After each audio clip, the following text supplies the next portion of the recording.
Let's get ready to rumble!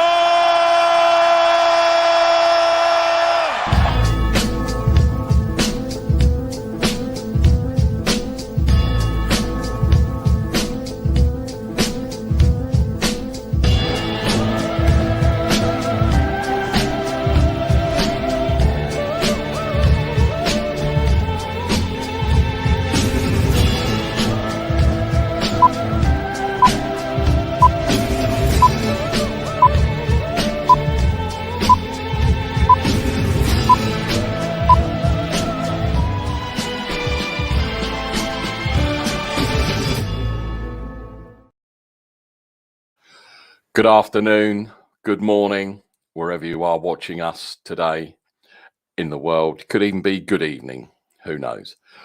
My name's Nick, I'm your boy, Shank Club NFL, back again for another Saturday afternoon jaunt. Going to be talking all things football. Got some returning guests. He's glad to be back as well, I expect. I know he's been looking forward to breaking it down. Carl, good afternoon. How are you? I am rough as fuck and have been for the last couple of days. But yeah, my week hasn't been so bad.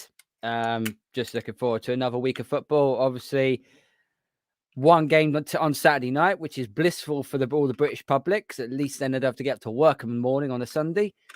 And we just got we got a lot of news to get through. The Urban Meyer firing, all the COVID protocols, games being pushed back, but most importantly, the Shank Club NFL Fantasy League playoffs. Have already started, but we have our four main contenders who are vying for all the Shank Club NFL merchandise gear. And I'm delighted to tell you that you have a 75% chance of one of these winners actually being in the UK. Go UK. Go UK. That's all I can say. If this is your first time here, please hit that like and subscribe button. We really appreciate every one of our subscribers and people that contribute. And I'm glad to say we have a returning guest. He's left his McDonald's uniform on by the looks of it. I'm not sure. He's out of the drive-through and back in with us. Scott, how are you, sir? I'm doing well, man. Yeah, I couldn't handle the drive-through life, so. And your burner account's already in here, my brother. Yeah, no, I mean, I'm gonna keep my hands here on the island, so when the messages come through. So, yeah, it's good to be back. Sorry I missed the show last couple of weeks. Had some family stuff going on. I was just a little bit busy. So, good to be back. Good to see you guys. Ready to talk some football. We're getting into the December football here, the meat of the schedule, and when everything starts getting decided, and we're getting here pretty close to the playoffs. So I'm ready. How are you guys doing? Yeah, doing well. I finished work today. I had to go in for 3 hours, and I'm now done until January the 4th, which is always good. So Nice. yeah, I'm sure they're probably. I'm pretty sure they're glad of the break from me as well, if I'm honest. So everyone's happy. My last shift is not good. My last shift is not until Thursday, so Yeah, same here. I work Monday, Tuesday, Wednesday. yeah. And then But I got given a very, very nice present. I think it's over there. Give us a second. I'll be back in a minute. I'll show you what I mean. Hopefully it's nothing breakable, because the last time Carl had something on that he bought himself, the mini helmet that lit up. Inexplicably, it fell on the floor. So hopefully this isn't breakable. This is some dip holder. No. This is this is something you'd actually appreciate. Anybody who knows me, I work for a flavorings company. Now, we had a contract we signed with Jameson's to make an orange-based liqueur type to go with their whiskey. We've sold over $3 million worth of product already, and as a very special gift from Jameson's, we all got a free bottle of it each. So that will be opened up on my last day at Christmas. So anybody sees that? Jameson Orange. So is that a flavoured whiskey? It is a flavoured whiskey. We make the orange oil that goes into it. So very nice. Very nice. So not going to get open until after I finish work on Thursday. So yeah. Oh, well, you see, if that was in my house, it wouldn't last till Thursday because I'm not working, so I don't care. Probably. If they would have gave that to me, it wouldn't have lasted before I got off work that day. Before I would have you'd been drinking on your way into drive. You're just driving back home, drinking. Yeah, well, that's the good thing, you see, because most of the cars in the US are automatic, so you don't need to worry about shifting gears. You could just one hand on the steering wheel. Don't drink and drive, kids. It's not funny. No, we're only messing. No. We're only messing. And that was Carl's fault. Carl started that. But as I am the upholder of the show, I have to tell you, kids, don't drink and drive. Don't drink and One drive. quick thing before we get into everything. I had a bit of a saga with getting this shirt. I don't tend to buy, what do you call it? Proper merchandise. Let's put it that way. Normally, I buy knockoffs. Because they're a lot cheaper and you can get like 10 for the price of one. So Black Friday, they had this jersey on offer on Fanatics in America through 49ershop.com. So I ordered one. Yeah, took my money, blah, blah, blah. The next day, I get a email telling me that they cancelled my order and basically tough shit. So I got onto Fanatics support on Twitter, managed not to swear at them, but basically was not very happy with them. And you expressed your displeasure, but in a rather I said if it wasn't for us, you wouldn't have won World War II, and all that sort of thing, not really.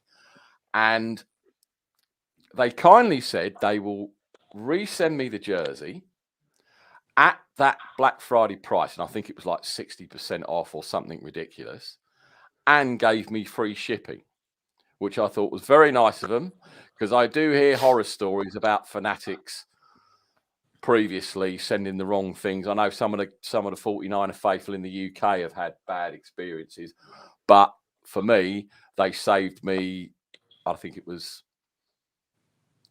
$35 for shipping. And obviously, I'd got a really good deal on the shirt. So thank you, Fanatics. First time wearing it. Do love it. Throwbacks, what they're going to be wearing tomorrow night when they absolutely murder Matt Ryan tomorrow night. Is that anyway, just a quick one? Is that the 1994 jersey that you're wearing there? Yes, it's the throwback jersey. Yes, very nice. With the very little nice patch indeed. on. The only thing is, the patch is ironed on. It's not stitched, but that's my only thing. And it didn't really say that in the description. All the other stuff is actually stitched, but that isn't. But anyway, we digress. Hopefully, let's see if we can get him in. Oh, sideways. He's driving sideways. Look at that. He's a stunt man. Ryan. He's got some Jameson orange too, apparently. Hey, hold on, bud. Hold on. There you go. I hate technology driving. He was doing those stunts they used to do in Dukes of Hazzard. Goes up a ramp and he's on two wheels driving all of a sudden. But now he's back on four wheels. Ryan, how are you, sir? I'm doing fine, guys. Taking my way to work like always. Nice. Lawrence did appear and now he's disappeared. And I don't know if you saw my message. I didn't get that other guy's email. So if you've got it when you stop, send it to me and I'll call you up. How's your week been, Ryan? How's the show going? That doesn't make sense. Pause out.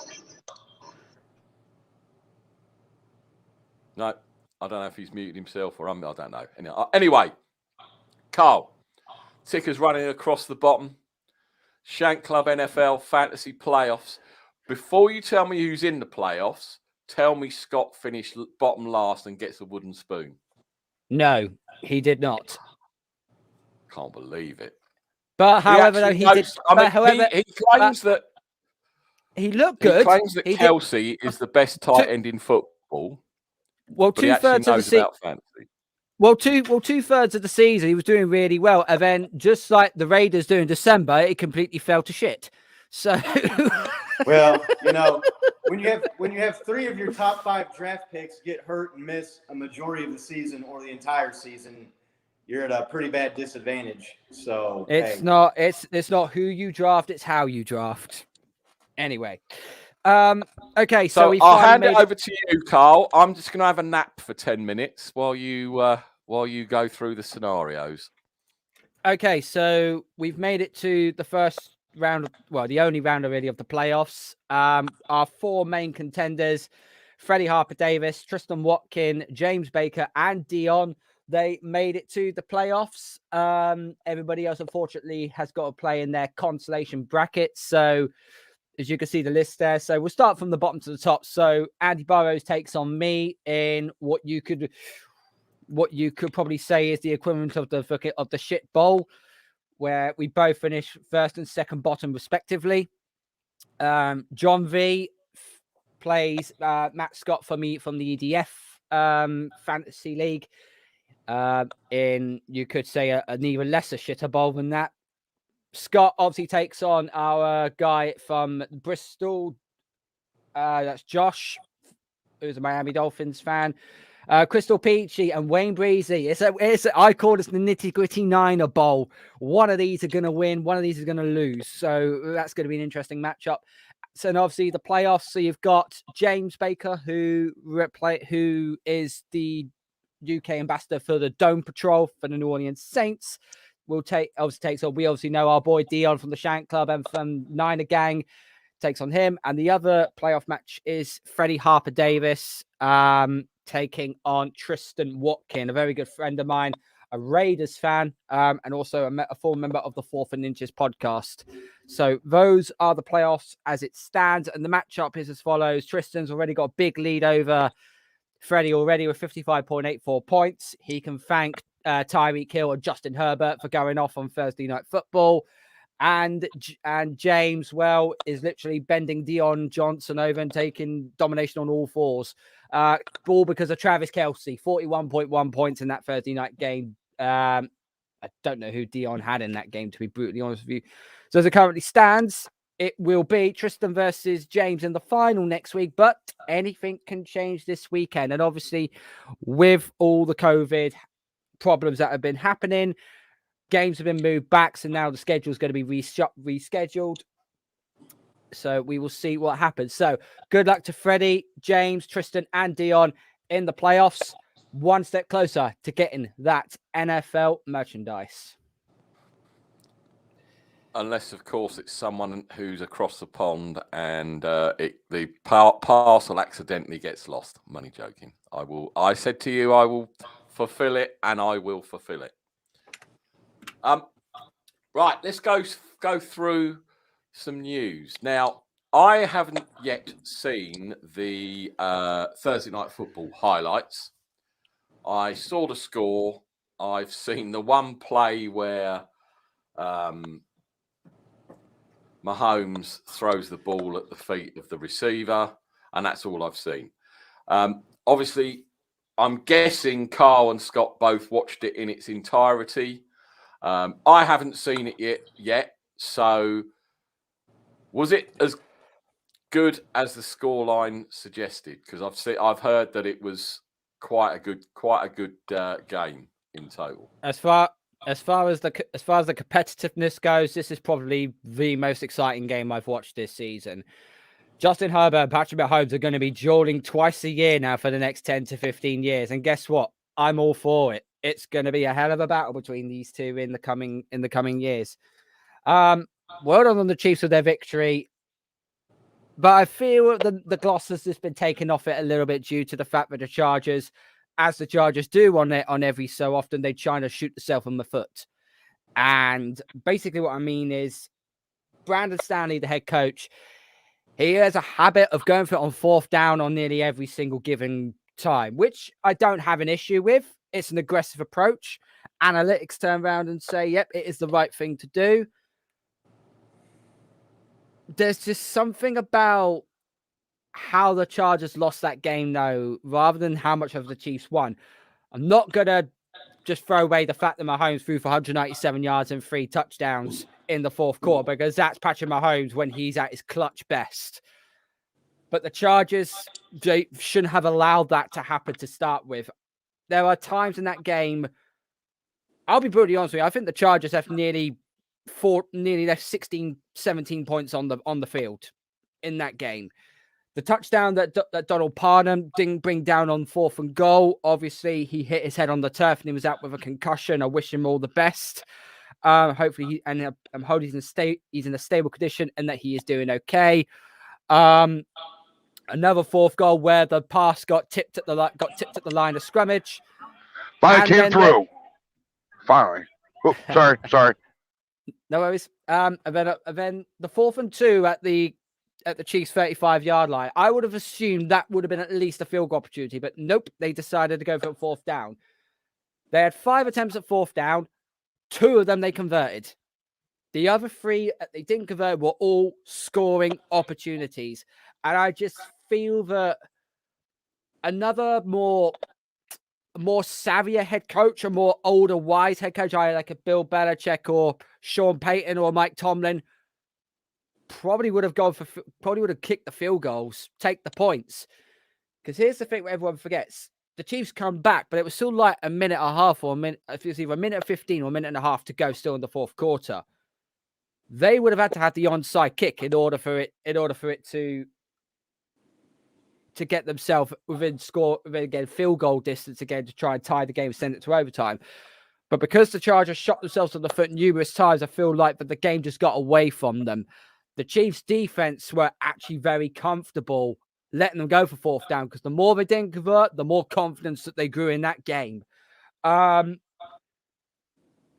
the passing defense of the Chargers was atrocious last night. I mean, how the hell can you allow Tyreek Hill and Travis Kelce run after the catch for 280 yards? That is just, you can't do that to a team like Kansas City because they will kill you for it. And that's what they did. The Chargers are a very young team still. They've still got a lot of learning to do. And hopefully Brandon Stanley will learn from this, knowing that I can understand why he went for it, because it was a case of, Patrick, we know who we're playing over the other side. That's Patrick Mahomes. We're going to take the maximum amount of points we can get rather than kick the field goal, because there is a chance he can come back.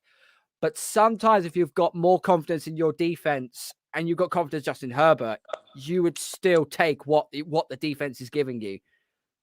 That's what the Chiefs did.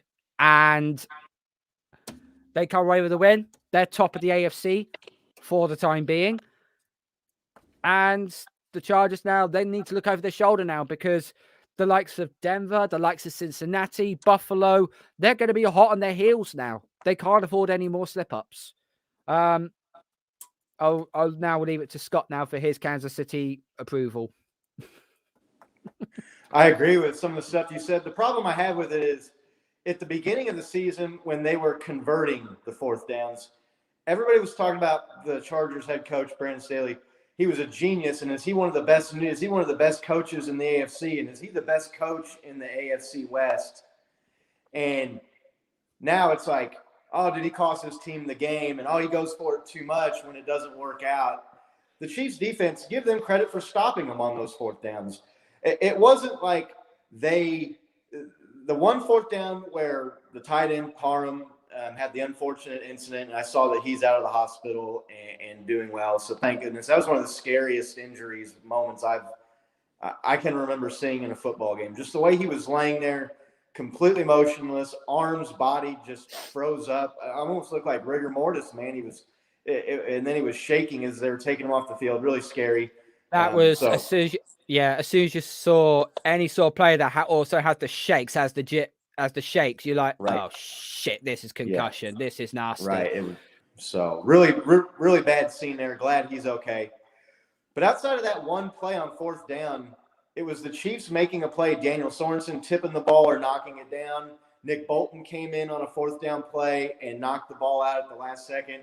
So the Chiefs defense made plays, really when they needed to. So that's just as much give credit to the Chiefs as it is that was stupid of the Chargers to go for it. And all I've heard for the last 2 or 3 seasons is you're not going to beat the Chiefs kicking field goals. You have to score touchdowns to beat the Chiefs. You're not going to beat them if you don't get the ball in the end zone, and you have to attack them differently. And the Chargers have tried that, and it didn't work. And so it was an insanely competitive and wildly entertaining game. That game had everything. It had turnovers. It had big plays. It had goal line stands, overtime. I mean, almost anything you could want in a football game, that game had. So the Chiefs come out on top. It seems like this year people had thought that Justin Herbert had maybe caught or passed Patrick Mahomes, especially if you watch the national shows. That seemed to be the narrative. Jimmy Johnson and Terry Bradshaw were saying that, if they could restart the league, they would take Justin Herbert as the first overall pick. Justin Herbert got the ball with a chance to get into field goal range with 1:13 left, I think, at the end of the game, two timeouts, and he didn't do it. He couldn't get it done. Patrick Mahomes gets the ball in the fourth quarter, needing a touchdown to tie the game. He gets it. Then after the Chargers and Herbert failed to get a game-winning field goal at the end of regulation, Mahomes gets the ball with a chance to put the game away with a touchdown, and he got it done. And that's the difference so far in Patrick Mahomes and Justin Herbert's careers. Mahomes gets it done when it matters most in crunch time. He's clutch, and Justin Herbert just has not. And they split the season series, right? So they beat the Chiefs in Kansas City earlier in the year, and the Chiefs beat them. Really, where the Chargers kind of lost out this year was in games that they should have won, and that's been Justin Herbert too. He's been there for a couple of years now. You look at a couple of the games that they lost earlier to teams they should not have lost to, and they wouldn't have a 2-game deficit right now. They'd still be in it. They wouldn't be sitting on the outside looking in. So, Patrick Mahomes and Travis Kelce and Tyreek Hill, that's the big three. People talk about basketball. You won a championship, you get the big three. Well, that's the big three. Tyreek Hill is the most dangerous wide receiver in the NFL. Travis Kelce is the best and most dangerous tight end in the NFL. And Patrick Mahomes is the best and most dangerous quarterback in the NFL. And when it comes down to it, I mean, you look at Travis Kelce in that game-tying touchdown, game-winning touchdown, 191 yards. Tyreek Hill's on the sideline getting a cramp or some sort of injury worked out. He comes back in, makes an amazing fingertip catch on a bullet there to get a big third down conversion at the end of the game. The Chiefs, they've shown why they're the team to beat. And I understand that Tennessee has the tiebreaker over the Chiefs right now because of the head-to-head loss. That was back when the Chiefs defense was playing terribly. They've come a long way since then. The Titans have lost some key players. And the Patriots, if they win this week, they'll be tied with 10 wins. So they have the better AFC record. It's going to be a dogfight. But if you look at the remaining schedules for the three teams, the Chiefs have the easier schedule, in my opinion. They have one game left against the Bengals that you could consider a tough game. You look at New England, they have to play the Colts this weekend. The Colts have been on fire. That's going to be a tough game for New England. And they got the 49ers. I said in my preseason show with Ray Roo from Dear Pats Nation on my channel, I said there's one game I know we will lose to, and even now we get to the game right now, I still think we could lose this game. Obviously, I'm not gonna pick it against it, obviously, Right. But this Colts team is dangerous. Right. It's very dangerous. Carson Wentz has improved so much since he left Philadelphia. And Jonathan Taylor is leading the league in rushing right now, and that dude is an animal. That dude is an but you could argue the fact it took Derrick Henry to go down with an injury though for that to happen. I mean that's true of every passing and touchdown and rushing leader every season. Though I mean somebody else gets hurt, that makes it easier for you to lead the league. And the Patriots, I know they beat the Bills the other day, but I'm not ready to throw dirt on the Bills and declare them fully dead and have their funeral yet. That's a losable game for the Patriots.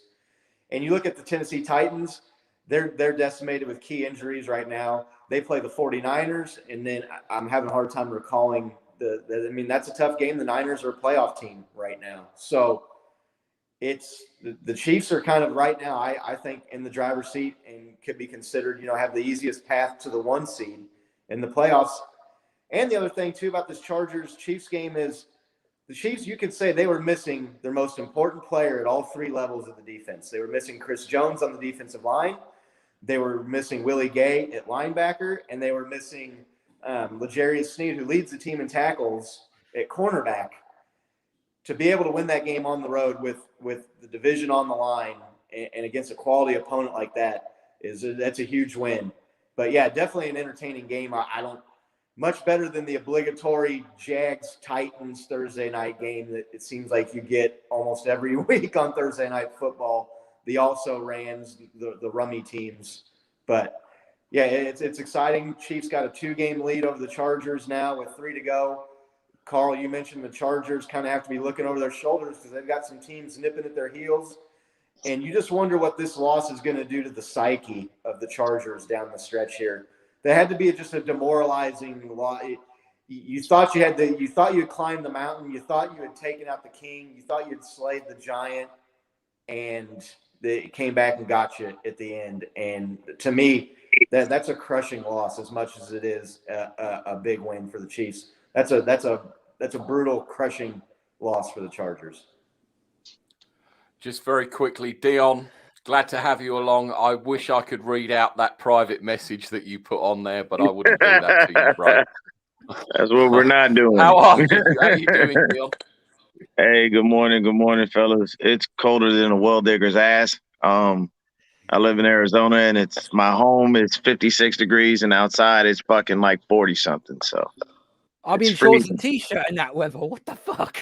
It's shit. Well, that's because y'all normally have that weather. I live in Arizona, whereas fucking it's either hotter than, as my wife likes to say, Satan's ball sacks, or fucking cold as shit. So we don't really get a moderate weather, and this weather just fucking got here. So man. How cold is a well digger's ass, Dion? I don't know. Hell, fuck. Hey, look, I heard that in a movie. Fuck. Yeah, I've a heard movie. It before. It's funny. Yeah, Cuba Gooding Jr. and Robert Downey Jr. No, not Robert Downey Jr. The other guy. Fuck. His name escapes me. He's always in the fucking gangster films. He was in Goodfellas and shit. There we go. De Niro, not Downey, De Niro. Right. Yeah, those two, they were in a military movie. It was about a guy who lost his leg and he was a deep sea diver and shit. That's where I heard it. That's a damn good movie, by the way. Yeah, it was. It was a damn good movie. That was actually a really good movie. But yeah, man, I'm doing well, man. Early morning for me over here. But yeah, that loss, man, that stung because I in my weekly pick'ems, I actually picked the Chargers to pull that shit off. And then, when it went to OT, I was like, this doesn't bode well for the Chargers. I was like, God damn it. Don't give the number one key with Patrick Mahomes is don't give him another chance. Like, just don't. Never give him another chance. Because if you do, he's going to kick you square in the balls and laugh in your face when you fall and writhe in pain. That's just how Patrick Mahomes is. And how cold was it that the former Charger, Melvin Ingram, is the one that won the coin toss in overtime to get the ball against his own team, man. That shit was cold, man. Cold-blooded. That's got to stick in your craw in ways you can't imagine, bro. God, you probably want to look at him and be like, really, man? That's what we doing? Okay. Joey, what? Hit Melvin Ingram. He's on defense. We both play defense. I don't care. Find a way and hit him. Right. Yeah, but good morning to you, fellas. And you said I saw the playoffs, man. Yeah, I sat Patrick Mahomes and I had him, and that fucker went off for 29 points, and I'm really pissed off. Aaron Rodgers better show up and show the fuck out. Is that who you're relying on, Aaron Rodgers? Oh dear. I sat Pat because I thought that possibly being at home would give the Chargers an advantage, and that was obviously the dumb move because that made no sense. Oh, those are great. Yeah. So that definitely wasn't a good move. But Aaron Rodgers, he better show up and show out with his I'm immunized ass and, look at my big toe like anyone gives a shit. I care not. I was waiting on that. I couldn't give a fuck. So, Dion, while we've got you, how long have you got? Just very quickly. Probably got about a good maybe 15, 20 minutes. Cool. Okay, let's pick some games then. Obviously, a lot of games have been moved around and all that jazz, but games is games. Yeah. Right, let's go. Here we go.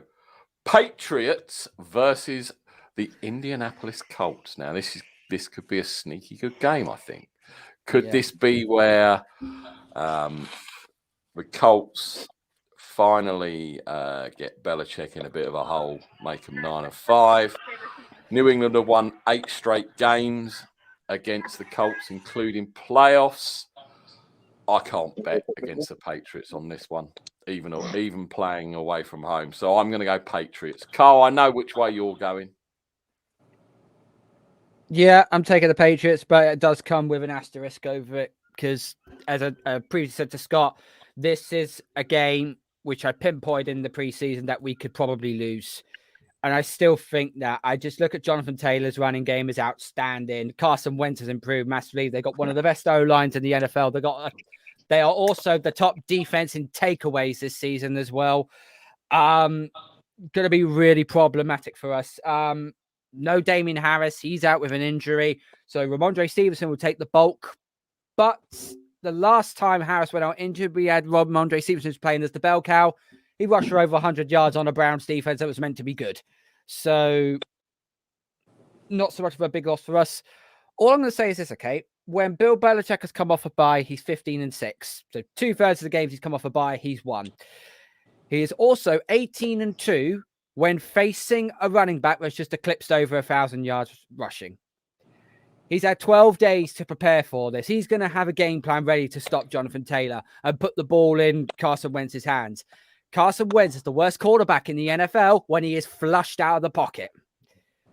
That's going to be a game. That's going to be how our defense can try and stop this offense. On the other side, Mac Jones is going to throw the ball more than 3 times in this game. Probably 20 times, probably over 20 times in this game. Which ways it depends, I guess, which way the wind's blowing. They're playing in the glue factory, so it's. Of course, yeah, it's a home game for Indy. So yeah, you're probably right. He'll probably have a few more than 3 throws, but yeah. I just think Belichick. Will do what Belichick does. And I'm sure you didn't think the Patriots were going to be 9-4 at this stage of the season if you'd have thought about it back then. Best case scenario, I said 10-7. Maybe, best case scenario, I said 10-7. Right now, it looks a lot better than that right now. As I said, we're overachieving. So if we reach the playoffs, we're playing with house money. So. Mahomie the GOAT really doesn't think Santa's coming this year. He's obviously on the naughty list because all he wants is a Titans and a Patriots loss. Do you know what? He's not wrong maybe about the Tennessee Titans, but we'll get into that game as we go further down. But yeah, Mahomie the GOAT might be onto something there. Scott. This is a tough game.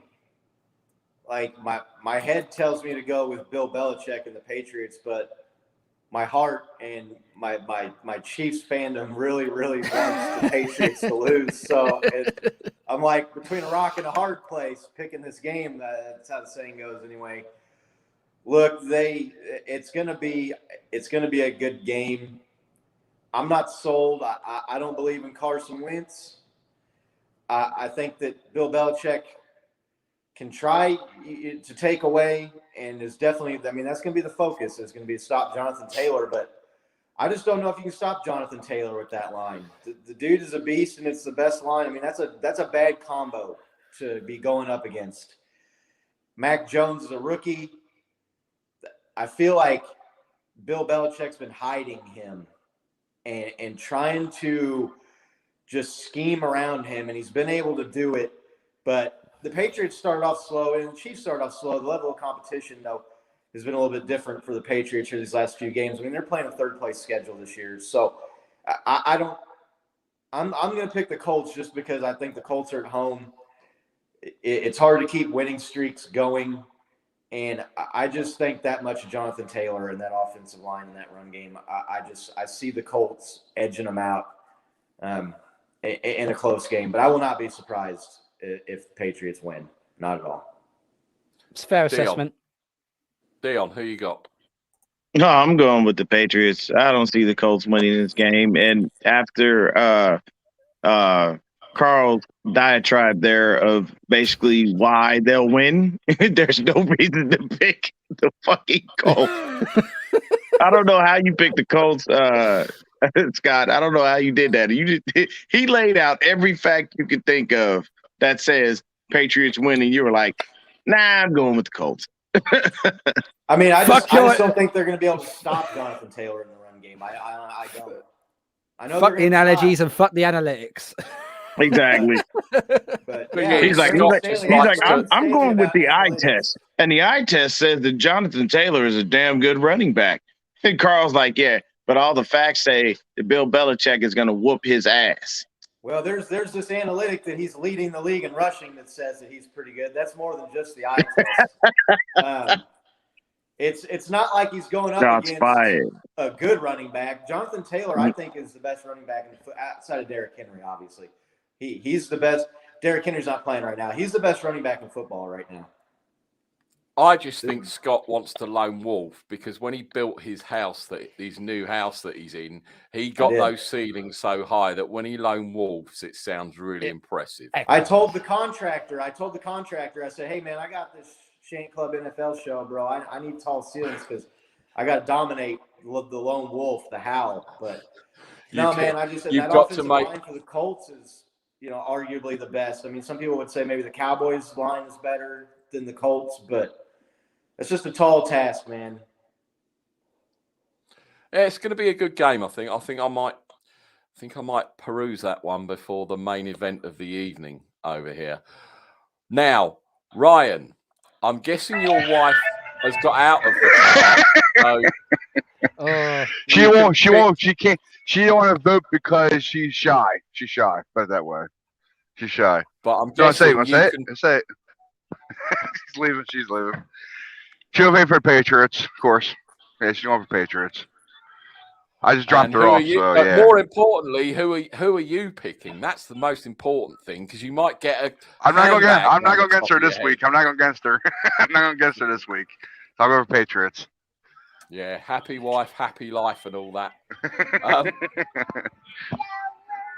Cowboys and Giants. Now, we all know who I'm picking, and I will never pick Dallas. I don't give a shit if they're playing a varsity team. Never going to pick Dallas. So, for me, it's quite straightforward. It's the G-men. Carl? The New York Football Giants will not win this game. Dallas all day long. Scott? First of all, I think I was lone wolf on that last one. So,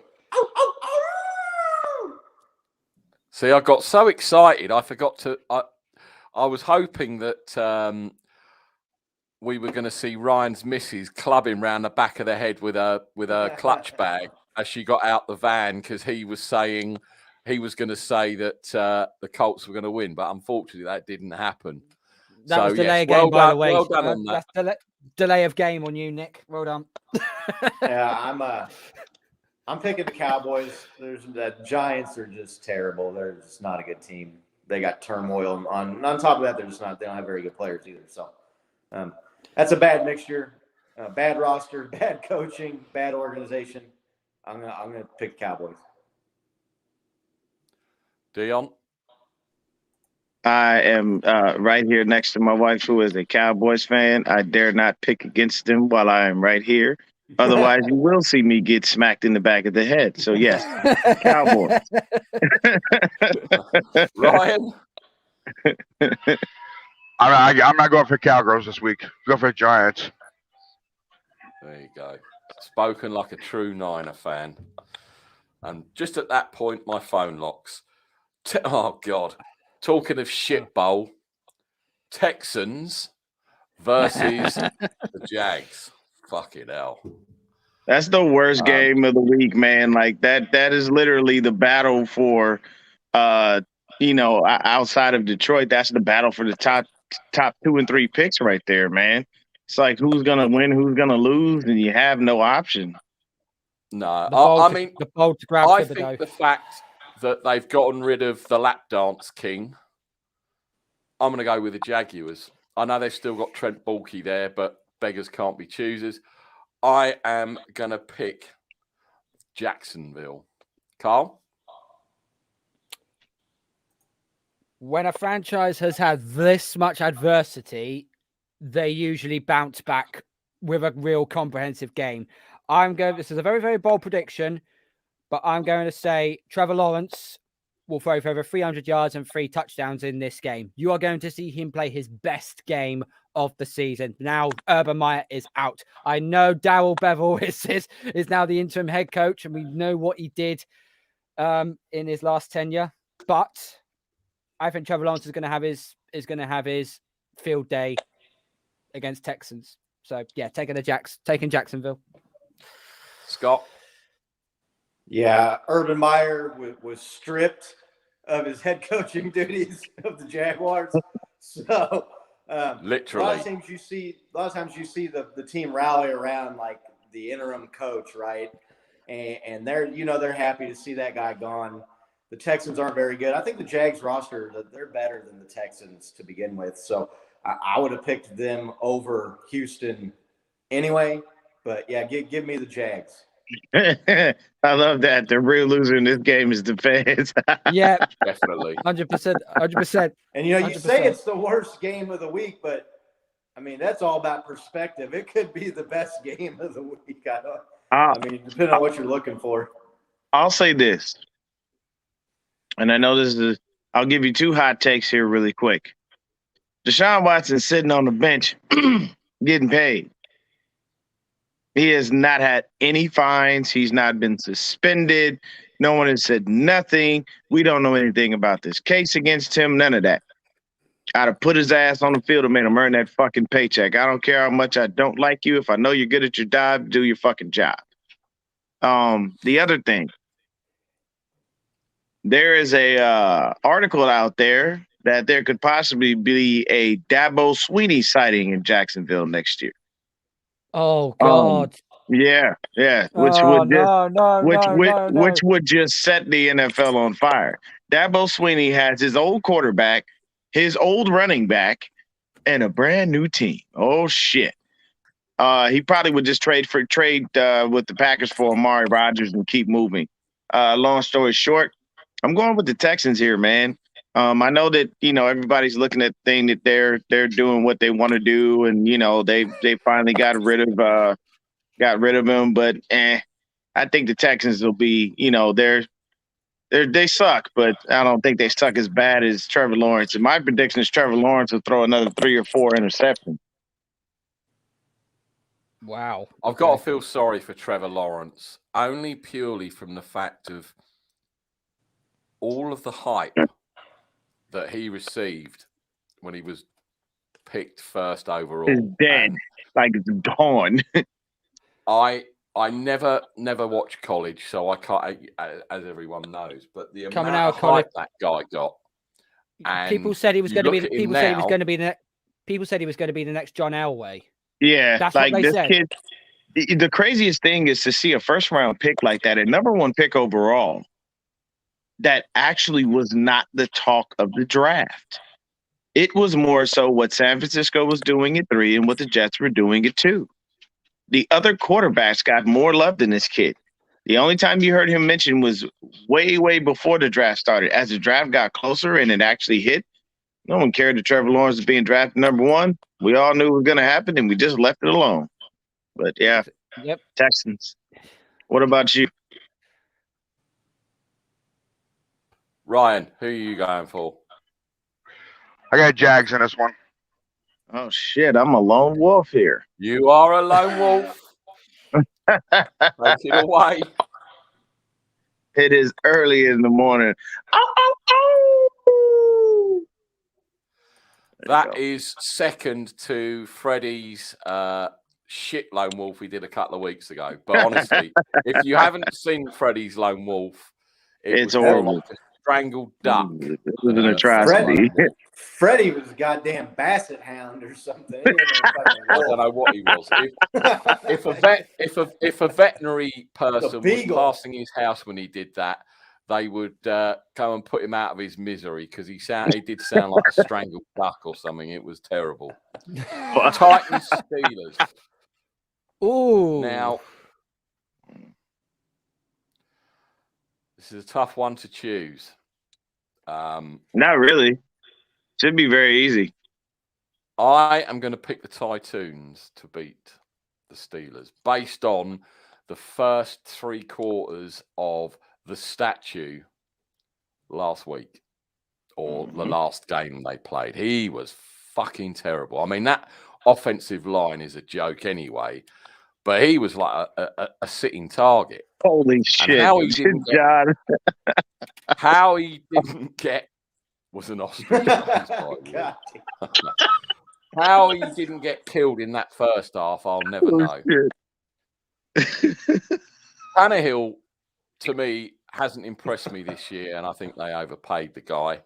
But yeah, I think the Titans just get this done. And yeah, Carl, what do you think? Scott, you know, look. I'm going to go last. Freddie, if you're watching, if you are watching, this is all. We talk shit to each other all the time. This is all love. But the fucked up thing about it is Freddie's got a long enough neck where you could think he could possibly be a fucking ostrich. To be fair, he does actually look like a fucking ostrich, if we're honest, Freddie. And you know I'm only kidding. And it's such a shame you can't be on the show today. But I promise you, everyone get at Freddie Harper Davis on Twitter and tell him to watch just fast forward to 47 minutes, 21 seconds just to see this comment from JV. Everyone tweet his ass and just get him to see it. Right, sorry, we digress. You're going last, did you say? No, I've had time to think about this. Since the Titans' offense has lost Derrick Henry, they're 22nd in points per game, they're 25th in total yards per game, and they're 29th in yards per play. That's since Derrick Henry basically gone down with the injury. I can see an upset here because as you said, the 3 quarters the Steelers played last week against the Vikings was absolutely atrocious. But then Big Ben turned into prime Big Ben and brought their team back from the living dead. Had it not been for fucking Chase Claypool being a total cunt throb that he is. So I'm gonna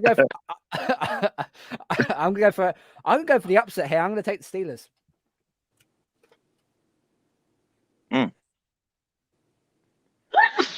I just can't get over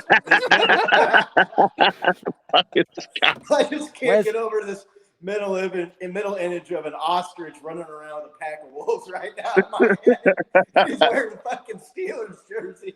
Oh man, yeah, John. No, I'm in the same boat as I was with the damn Patriots game here because we need the Titans to lose. So my heart is like thinking maybe the Steelers can pull it out, but my head's telling me the Steelers are shit, and the Titans, even though they're beat up and depleted, are the better team. The Steelers' run defense is atrocious, and even without Derrick Henry, man, Freeman has been a very good fill-in for him. I mean, you're not going to replace Derrick Henry. There's not another Derrick Henry out there on the shelf, to just unwrap and throw in there.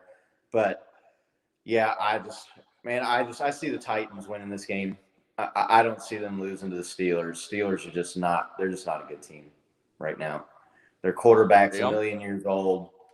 The guy, I mean, calling him a statue is actually an understatement. I don't even, what the hell you could, maybe a picture hanging on the wall. At least a statue's strong and sturdy. Yeah. It's like there's a fucking photograph of Big Ben standing there in the pocket. Like, I don't know it. Yeah, I'm gonna lean Titans, unfortunately. I've never felt sorry for Big Ben because everyone knows my opinion on what he did and didn't do and paid off and didn't pay off. But I actually almost felt sorry for him when he was getting absolutely fucking waxed and they were teeing off on him. And there was nothing that line or he could do. And 1% of me felt sorry for him. And that's quite a lot. In fact, no, 0.5% of me felt sorry for him. But I did enjoy him getting smacked. I must admit, it was funny. Dion, who have you got? No, I'm going with the Titans. There's no way the Steelers win this game. Well, apparently the Titans aren't playing the Steelers. They're playing Ben Stiller by the looks of John V's comment there. Oh, yeah. Good old autocorrect. It screws us all at some point. One day it gets us all. It gets us all. Ryan, who are you picking? I got Titans, fellas. I got Titans. So I believe that makes... Carl, No, if you go through your comments, John V chose the Steelers. No, he chose Ben Stiller. He didn't choose the Steelers. And he's not on He's the not show. in the show. Comments So don't he's you not are on the a show lone wolf. currently. On the correction on the locker room rant, he chose the Steelers to beat the Titans on the locker That's room rant. locker room rant. That ain't the Shank I Club don't see John NFL. V Sorry. anywhere It on the ain't the screen. Shank Club NFL, and JV is not on camera on the show. So wear your No lone pulpit, wolf buddy. with pride, my friend. Ow! Not bad.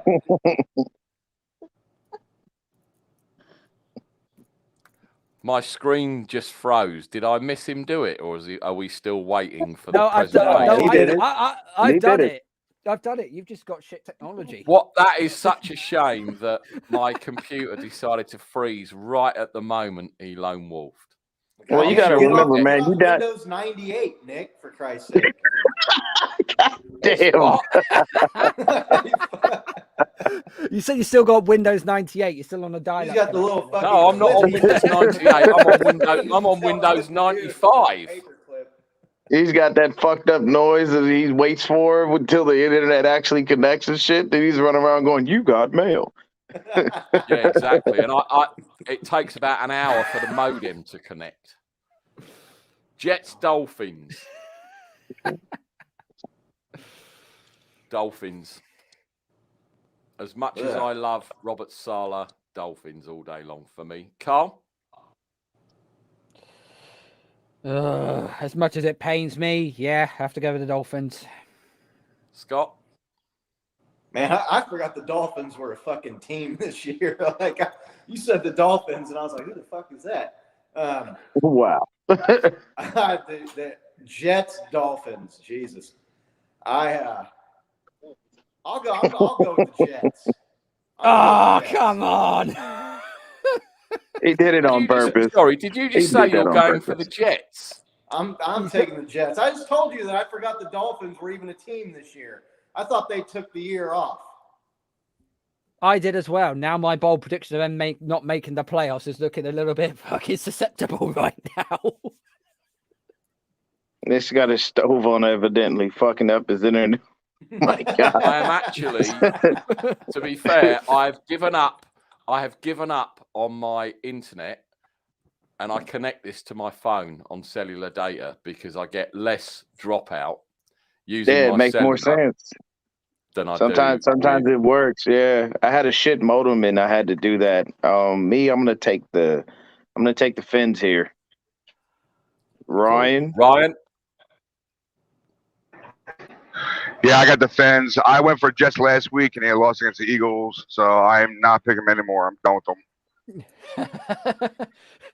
So it's another lone wolf for you're getting good at this, Scott. See, all that investment in high ceilings is obviously paying off for you. Over to you, sir. Ow!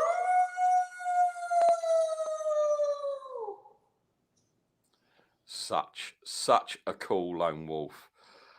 Cardinals, Lions. Lions. Carl? What?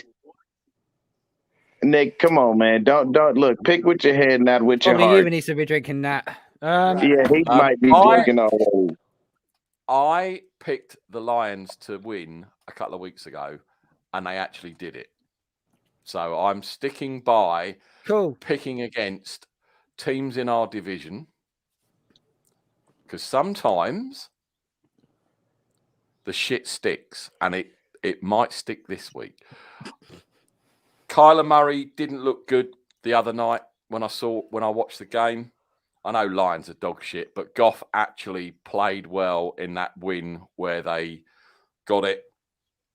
So, yeah, I'm hoping and praying for a Lions win. Let's see what happens. Carl? Cardinals. Yeah. That's all you have to say. The Lions. The Lions 2 weeks ago got the win. There's nothing to justify. No, Scott? but then they got their asses handed to them last week by the Broncos. So, you know, back to the same old shit, different day for the Lions. Back to the number one overall pick. That's what they're back to, being the number one overall pick. Yeah, and they're most likely going to ship Jared Goff out of town and draft all kinds of offensive linemen. And, you know, I mean, hopefully we can sell them Jimmy G for a first round pick. I'd be happy with that. Take your ass to Detroit. Fuck out of here. You know. Oh wow! Well, that moment of silence. I'm sorry. Did I kill everyone with that one? No. Did the Cardinals trade coaches with the Vikings or something? I don't know why this is even a discussion. And how does the Vikings coach keep his fucking job? That's a whole other conversation. I'm getting off topic here. Yeah, Cardinals. Well, at least it's just bad performancing. I mean, it's not like he's doing shit stuff off the field, which is causing an absolute controversy and bad toxic culture, is it? He's actually creating a very good culture there. It's just he's got nothing to work with in Detroit.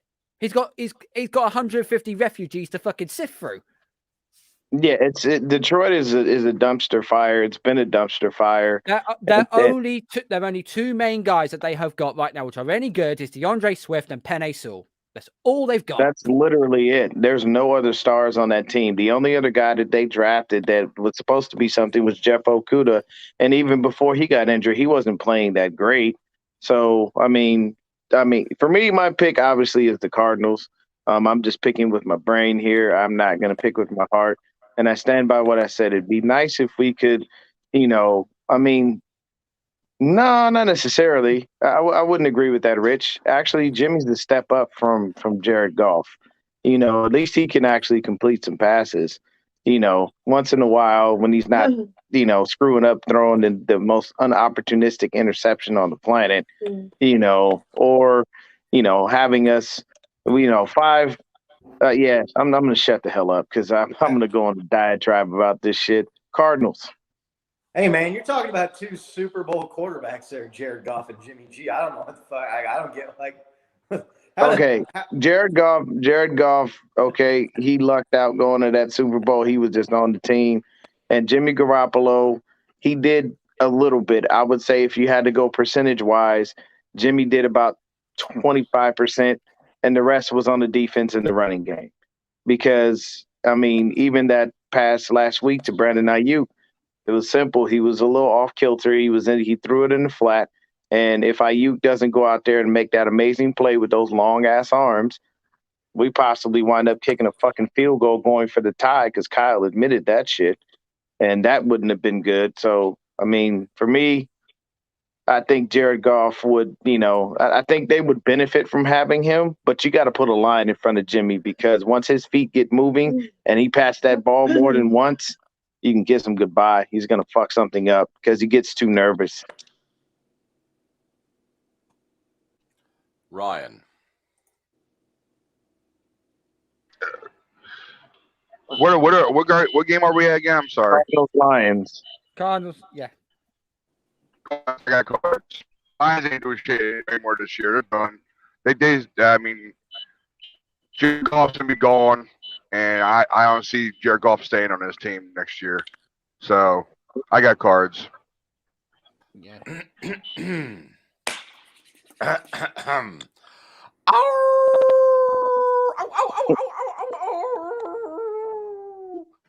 Don't fuck me over, Lions, motherfuckers.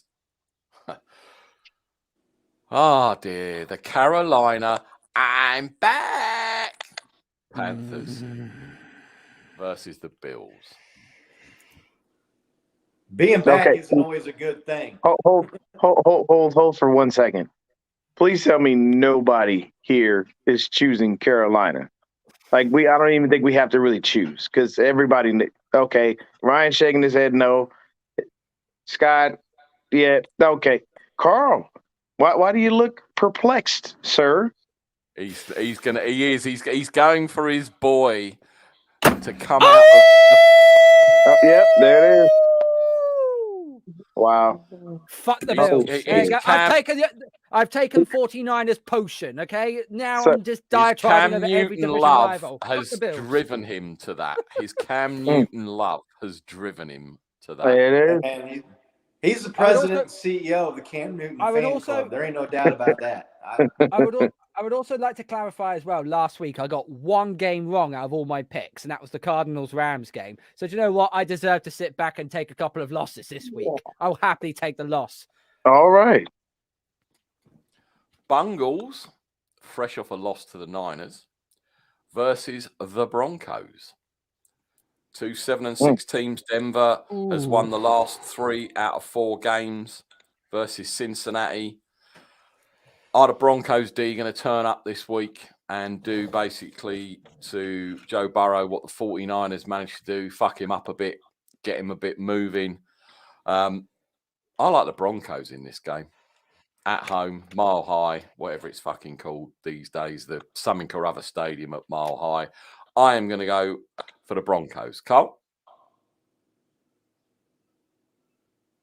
Going to take Cincinnati. This is a 50-50 game. Both these teams are very, very similar. I just think I've got more trust in Joe Burrow than I have in Teddy Bridgewater. So I'm taking Cincinnati. What Carl Scott? just said right there. Joe Burrow and Jamar Chase versus Teddy Bridgewater and whoever you want to call the best Broncos wide receiver is. I think it's Jerry Jeudy, and then they've got another young kid over there. I got Cortland Sutton as well. So Cortland Sutton. Yeah, they got some viable receivers, but no. I don't know how the Broncos have managed to get to this record that they have. I mean, they are not good. The Bengals all day in that game. Hey, the Broncos are like a bad itch you can't scratch. They won't go away. I'm going with the Bengals though. Ryan? I don't know. It would be lone wolfers. I forget which call went for, Carl and Nick, but tough one for me. We gave a good game against the Bengals. Man, I tell you. Yeah, I'll go for Bengals. Yeah, I got Next the lone wolf again. And again. Apparently, I'm a low. I sounded like a dying lone wolf, so why not? Unless that carry was on? me. Unless that was me.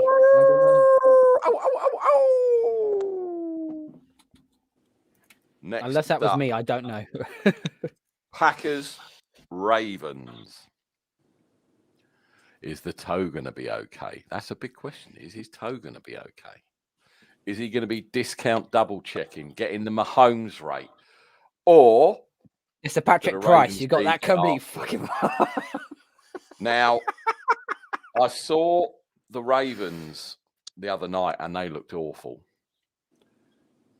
Packers stepping it up. I'm going Packers in this one. Carl? I'm taking the Packers in this one. The Ravens' luck has officially ran out. And now Lamar Jackson has got a bit of an ankle problem. That's going to be even more problematic for them. You could, right now, if the Ravens lose this game, you can throw any 4 of the AFC North teams into a bag and you can pull any one of them out and they'll win the division. It's that tight. It's tighter than a duck's backside. So I'm taking the Packers. Aaron Rodgers is just gonna play like a bad man as always. Scott? Yeah, that Ravens have been pulling the rabbit out of the hat all damn year, and they're not going to pull the rabbit out of the hat against the Packers. The Green Bay's the much better team, and Lamar Jackson with an ankle injury, if his ankle is anywhere less than 90%, you should just play the damn backup. So, yeah, Green Bay. Dion. Yeah, going with the Packers. I need Aaron Rodgers to have a discount double check game. I need him to forget that toe is fucked up. I need him to give me at least about a good 45 to 50 points. So Alan Lazard, Devontae Adams, Aaron Jones. I need you to throw touchdowns all goddamn day. Destroy this Ravens defense. Ryan. I got cheeseheads. It's a shame because unfortunately we do have a lone wolf in the chat. Richard has gone for the Ravens, so you're just going to have to do a virtual lone wolf howl in the chat for that one. Saints Bucks for me. I don't think it's even anybody is going to go for the Saints, are they? Anyone picking the Saints? Nah. Scott? Did the Saints beat the Bucks already this year? Well, yeah, that was when they had Jameis Winston. Probably with Jameis Winston. Yeah, not Taysom Hill. Not Taysom Hill, and also Sean Payton's out with COVID. Yeah, I'm taking. I didn't know Sean Payton was out. I didn't know that. Yeah, he got tested positive yesterday, so he's definitely out. Why can't the coach? Yeah, he tested positive. Remote location. I don't understand that shit at all. Like, why can't he call the plays, and why can't he sit in a room by himself, socially distanced with a damn mask on, and call the fucking game? That's ridiculous. Yeah, that doesn't make sense, but it is what it is. But I think we're all taking the Bucks. Sense though, either really. So we all got the Bucks, right? Yeah. Ryan, he's got his head taking the Bucks. Now, one of the rearranged games, Raiders Browns. The way things are going, even Carl might get a phone call tonight to fly out to Cleveland to QB for the Browns because they're dropping like fucking flies. I'm not picking the Raiders, though. Fuck it. I don't care. Browns. Carl? Are the Browns going to get any of their players back at all come Monday? Well, hey, Nick Mullins is going to start. Oh, whoopty fucking do. Let's wave our towels around and go, fucking hey. There we go. God, crash of my cheers, John B. Much appreciated, boy. Yeah, John, if he crashed at your place, your dog would think he was a bone and he wouldn't get out of that motherfucker alive. Let's just be real on this. Oh, son of a bitch. That's painful. This is really hard because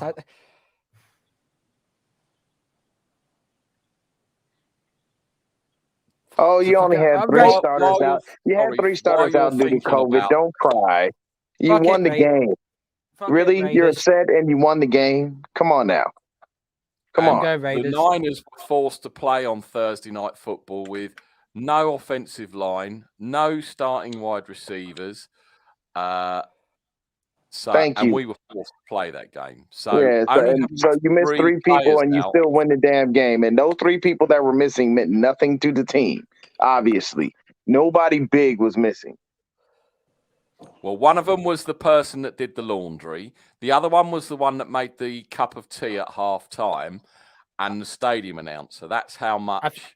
I think the Chiefs had like 4 or 5 players on the COVID list when that game had to be rescheduled. The Browns have got 20 players on the COVID list. It will still get played because. Oh, it will still get played because the NFL is all about that. It's all about the money. Well, how could you not play Jesse the game? J said, it's all about the money, money, money. But who are you picking, Carl? Raiders. I think the Browns got too many deficiencies. God damn. You Well, think I know Nick which Mullins way is going to you're beat the going, Raiders? Scott, even if the The fucking Browns Browns could got beat the one Raiders player. with Steve Mullen out there or Chris Mullen. Okay, I don't fucking care. Like, did you watch that Chiefs Raiders game from last weekend? Did you see the Raiders in that fucking game? Yeah, but the Chiefs' offense is better than the Browns' offense. I don't trust Baker don't Mayfield matter. right now. Did you see the Raiders' offense in that game? Yeah, they could do jack or shit. I mean, the Chiefs' defense scored as many touchdowns as the Raiders did. The Raiders are fucking terrible. Okay, I have to say, watching that Raiders Chiefs game was hilarious. I was there, hilarious. man, and I got to tell you, that was one of the just most pleasurable, enjoyable, fun times I've ever had at fucking Chiefs game. Just completely, to say they embarrassed the Raiders is an understatement. I mean, the Raiders, that game was fucking. They just could not do shit. They suck. That franchise is a joke. I'm sorry.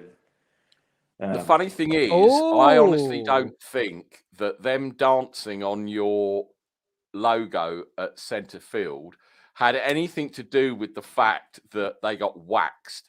It just made them look pathetic. It's how many more times are we going to see teams just do that to the opposing home team's logos? Don't fucking do it. Don't do it. Jesus Christ. I was glad they did it. I thought it was funny. I looked at my brother and I said, that's not a good idea. They just, and I don't know if you follow, you probably don't, but Mitchell Schwartz, the former right tackle for the Chiefs,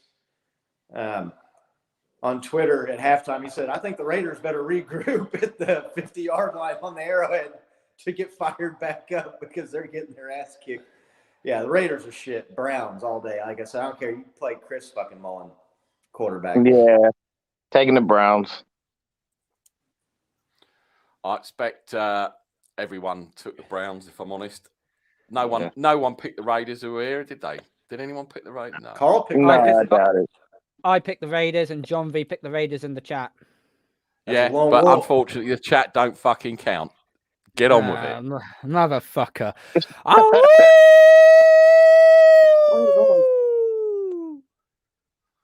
Yeah, I think this is going to be a record. Yeah, this is definitely. Yeah, that actually has to have be because he's been doing it the whole show. The Lone Wolf Show. Vikings Bears. Vikings. As much as I hate to say it, Vikings. Carl? Yeah, Vikings. Fucking someone fire Matt Nagy, please. Sake. Yeah. Man, the Vikings are an enigma wrapped in a riddle, shipped in a puzzle, man. They're fucking, I don't get that team at all. I don't. I guarantee you go back through every show, I've picked them the wrong way every fucking week. They lose to the Lions. They lose to the Cooper Rush fucking Cowboy, whatever the hell that fucking game was that they lost, whoever was playing. I think they had some X Games guy at quarterback for the Cowboys and lost that game. But then they come out and they almost blow a 29-point lead against the Steelers. Good team. That was a good win for them. I'm gonna pick the Bears. I'm not picking the Vikings anymore. Oh shit. Lone Wolf that one. I'm not doing it. I'm not picking the goddamn Vikings. That team is Lone Wolf. I mean, I'll lone wolf it. I don't care. I'm not picking the Vikings. Take it away, Scott. Oh! There you go. And won't it be ironic when Ryan comes back in, because he's obviously getting out of the car and going to his house, and he said he would have picked the Bears as well, but you've done it now, so tough fucking shit. Seahawks, Rams. Taking the Seahawks. We need them to win. That way, if the Rams lose, we can try to flip spots with them in the playoff race. The more they lose, the better it is for us. I can't pick this game. I am going to lone wolf it if I have to. I'm pushing. Oh, so you're pushing for a tie? I can't pick. You better be picking for either the of these Seahawks if fucking you want to teams. hang on to that 50 pounds. Yeah. I can't pick either of these fucking teams. I hate the Sea Chickens, but I don't want the Rams to win. I don't want either team. So I'm gonna, I'll go a tie. Fuck it. I'll get splinters on the arse and I'll have a tie. Carl.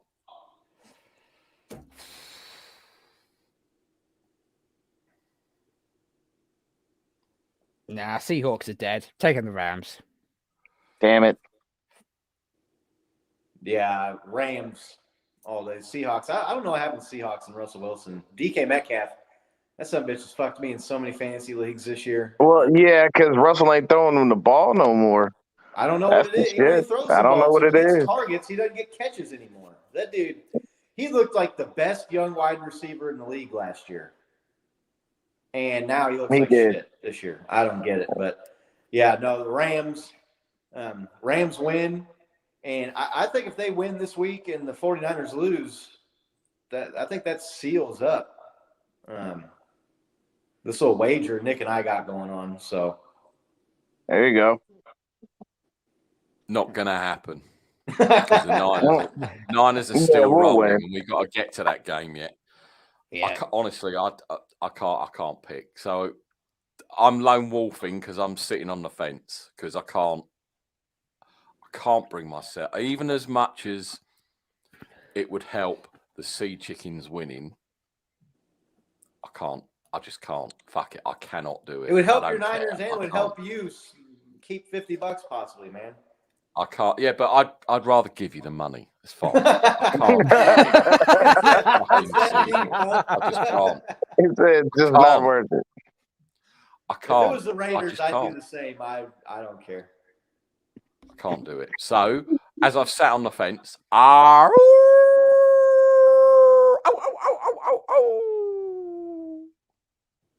the WTF versus the Eagles.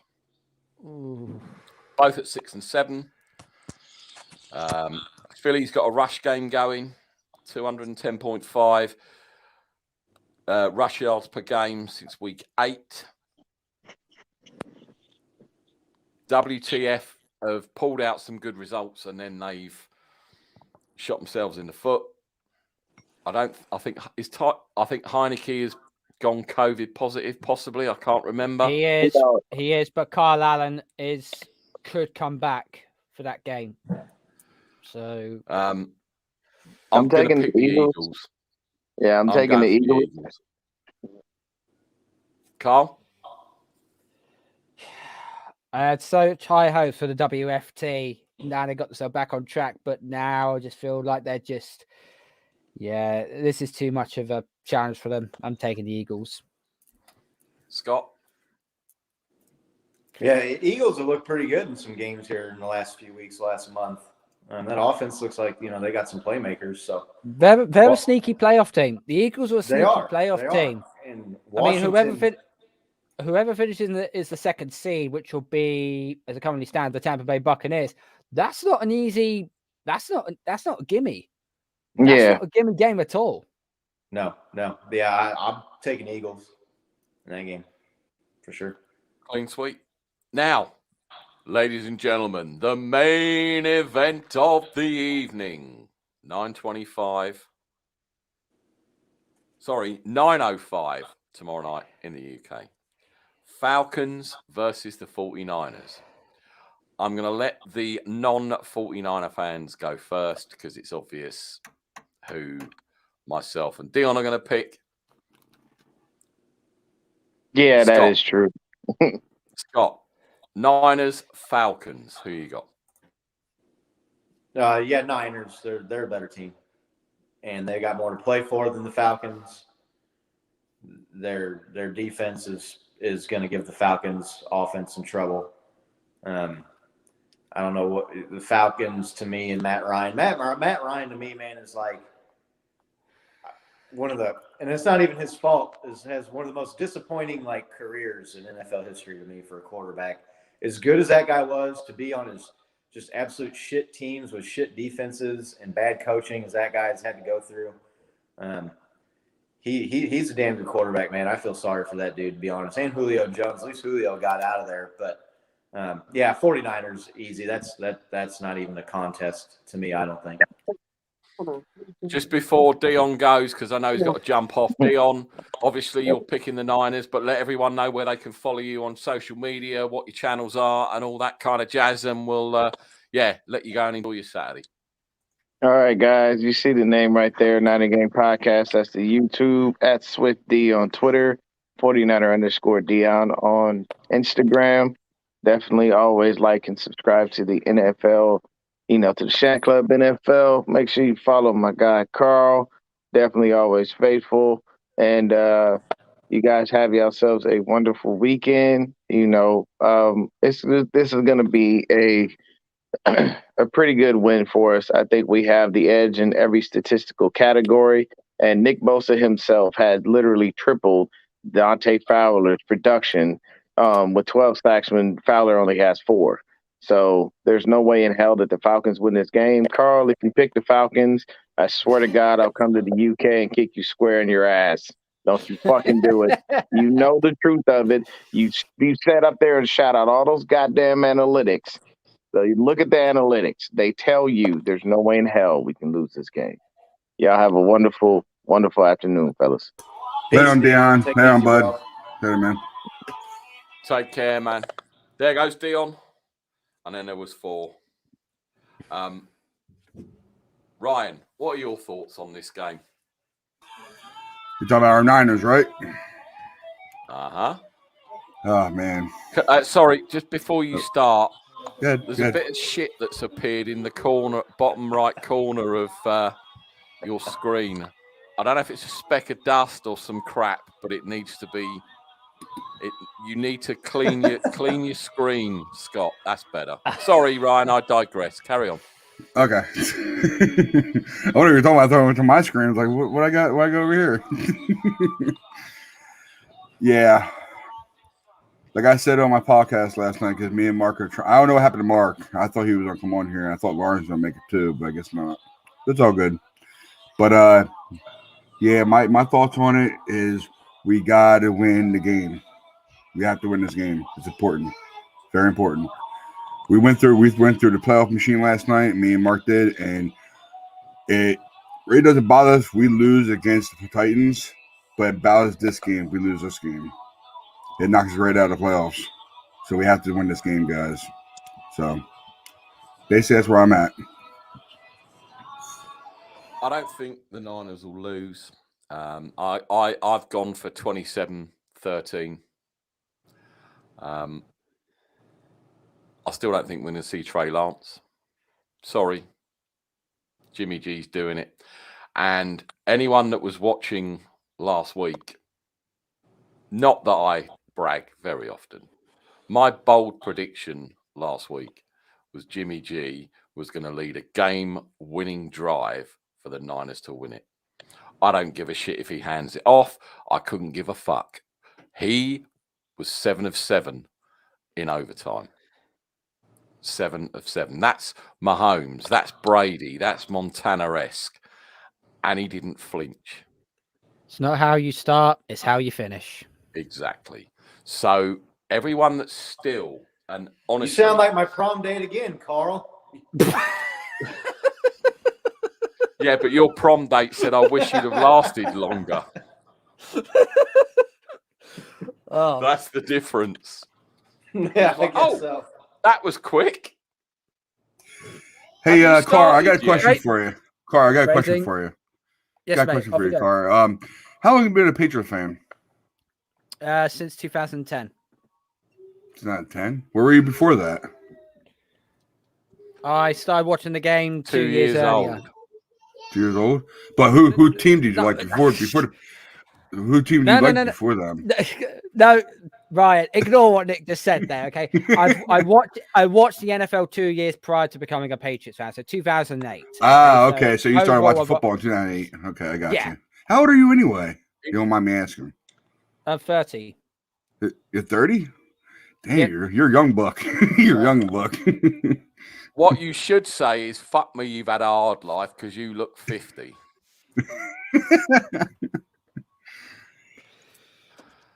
Yeah, Not you a see, he degenerate jumped like on you, the Nick, so I bandwagon. won't say that. He just jumped on the bandwagon just at the right time. Funny that. No, I'm only joking. Carl knows I'm only joking. I know you wanted to touch on Urban Meyer before we get out of here, Carl, and the shit show that was Jacksonville.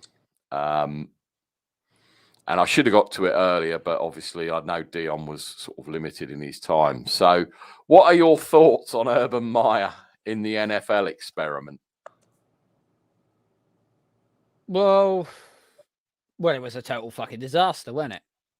I mean, you have to say it as you see it. I mean, the thing is with Urban Meyer is when he was at Ohio State, you can bully the students. You can, be a little bit more aggressive towards them because they will not appreciate, but you have to follow to the demands.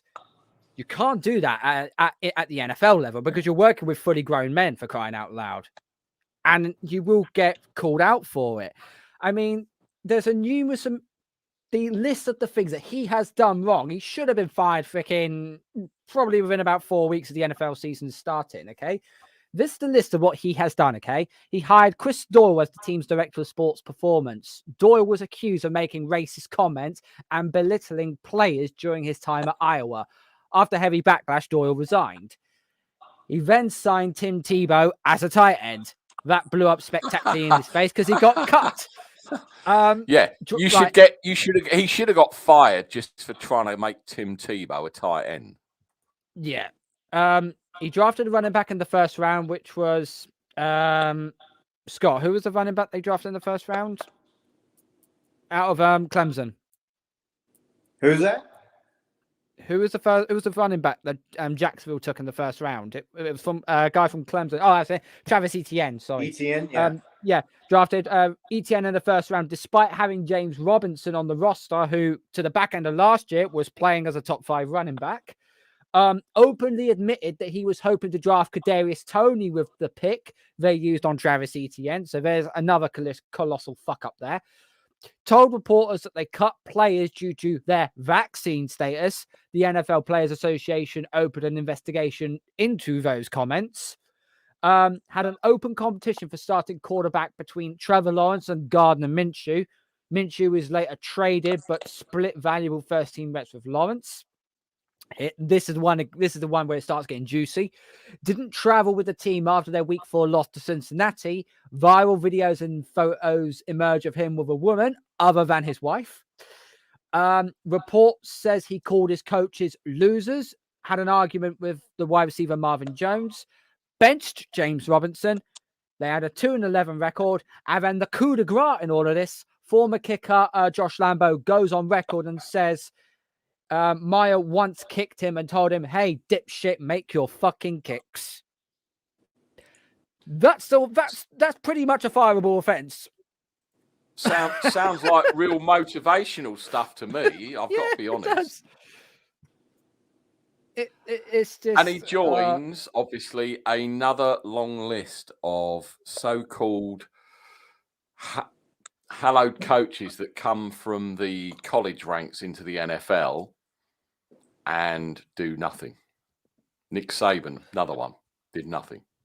And look what he does in the college ranks. Yeah, but I'll stop you there with Nick Saban, okay? Because although he was coach of the Dolphins, he actually admitted to his players and his coaching staff that the NFL wasn't for him. They rallied behind him to finish the season. Then he went back. Then he went to the NCAA.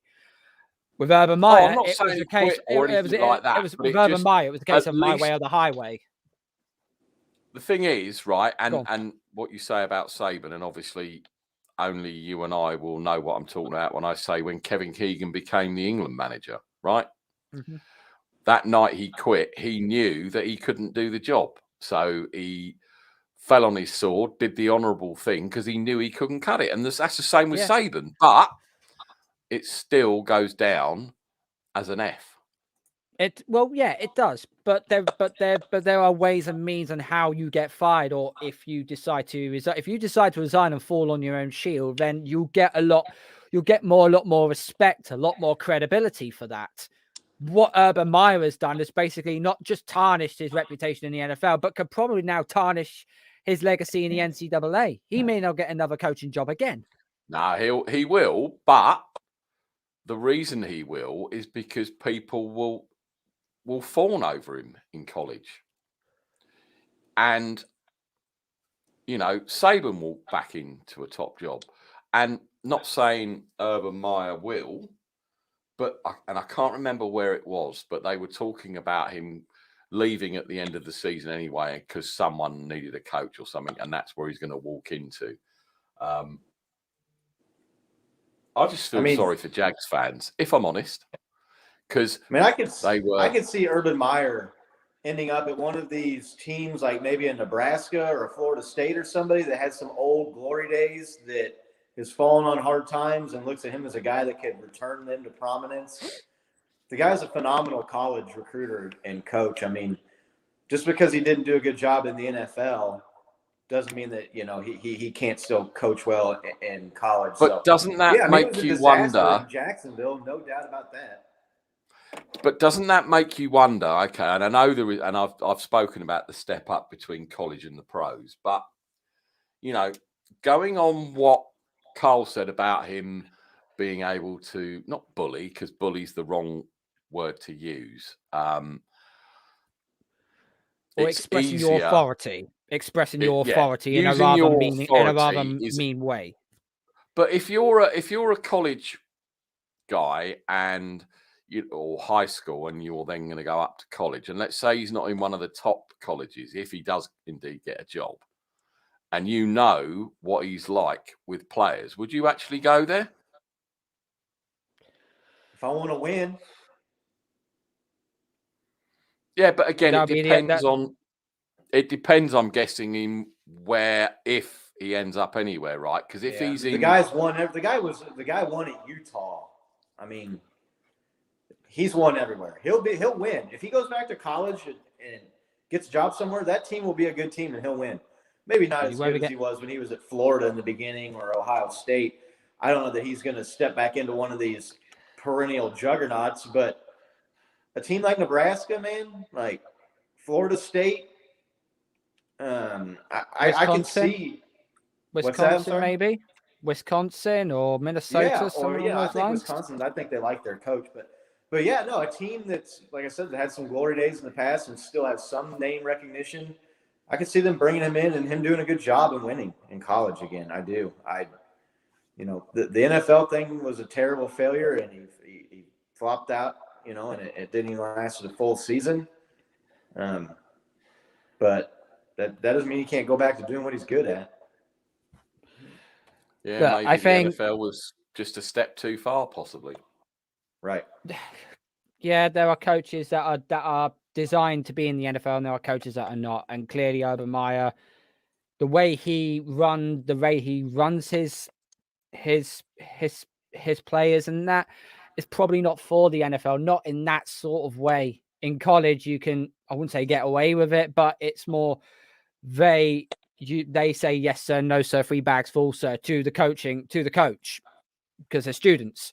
At the NFL level, you know, there's a way you have to speak to your players. You can't do what Urban Meyer did, because you will get called out for it, and there will be... no, because you're talking about, I don't want to say grown men, because a lot of times these guys are still young, that NFL stars, 22, 23, 24 years old.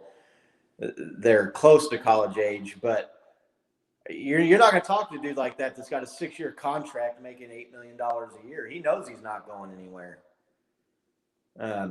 College, you lose your scholarship or you're a walk-on, you know, you just want to play. And so that's really the big difference between the two. Okay, so I'm going to go around the horn now, and I want a bold prediction from any game. Can be any game, can be any team, just to put you on the spot and make you earn your corn. Carl, bold prediction for this week. Bold prediction. Ooh, interesting. Okay. Well, as I said, I'm going to say what I said in the Texans-Jags game. I think Trevor Lawrence is going to throw for over 300 yards and 3 touchdowns in this game. He'll have his breakout game. See, that'd be interesting to see if that comes true. Scott, any bold prediction from you on any games? Man, that's tough, man. My game's already over, so I hadn't even looked at the games all that closely. I'm going to go out and say that the Colts take care of the Patriots, and that the Chiefs get ahead of them and for the 1 seed, and then they'll be duking it out with Tennessee down the stretch here. My bold prediction is one of these games gets cancelled because of COVID. That's smart call. And it will Smart hurt. It or not because you can't keep because the thing is, and I've seen it a lot on Twitter. If let's say the Raiders-Browns game, bearing in mind the Browns have got a lot of more COVID, say, than the Raiders. I think that the team that's got the most cases should forfeit the game, or they cancel it, because you can't. You think about it, the schedule will be completely screwed if they have to move it again, because then when are they going to play their next game and their next game and their next game and the next game, because it will screw the season and the schedule. If a game gets canceled, does it just go down as a tie? Is that how it would? I don't know how it works. Maybe it would be as a tie, but as I said, yeah, I think it does. I think it does. If it gets rescheduled or rescheduled, hang a loss on 2 teams that didn't play a game. I mean, the Browns are fighting for a division championship. You can't just give them a loss. I don't. But then you see, again, we don't know how the protocols are working, right? They could be following all the protocols when they're in the building, and as soon as they leave the building, they're not socially distancing, they're not wearing masks, they're not whatever it is. So surely the blame then is with those people, unless they can prove that they have followed everything they need to follow. You never be able to prove that, though. I mean, I don't know. I mean, I know they're highly paid individuals and, probably think that because they do this, that, and the other, maybe that they are, I don't know. Maybe if they're not vaccinated. If someone watching's got a computer handy, they can look up and see what the protocol is for a canceled game for COVID and see. Or maybe when you guys got. To be honest, they probably don't even have one, because this would be unprecedented. Man, they got to have some sort of contingency for a canceled game, you would think. But the thing is, if they cancel it and they don't either tie it, then it's like a second bye week for those teams. Yeah, no, the win percentages then get all fucked up. I don't think they can do that. I also think as well the NFL, they would not want to keep. They would not want to postpone the playoffs because it'd be extended and extended and extended. And your Super Bowl only so many your players. Super Bowl set for the 13th of February. Yeah, they're not. You can't move the Super Bowl. People have bought tickets and hotel rooms and shit a year and a half ago for that. I mean, probably £4,000. I don't know what the minimum amount of players you have to have active on game day for a game to go ahead.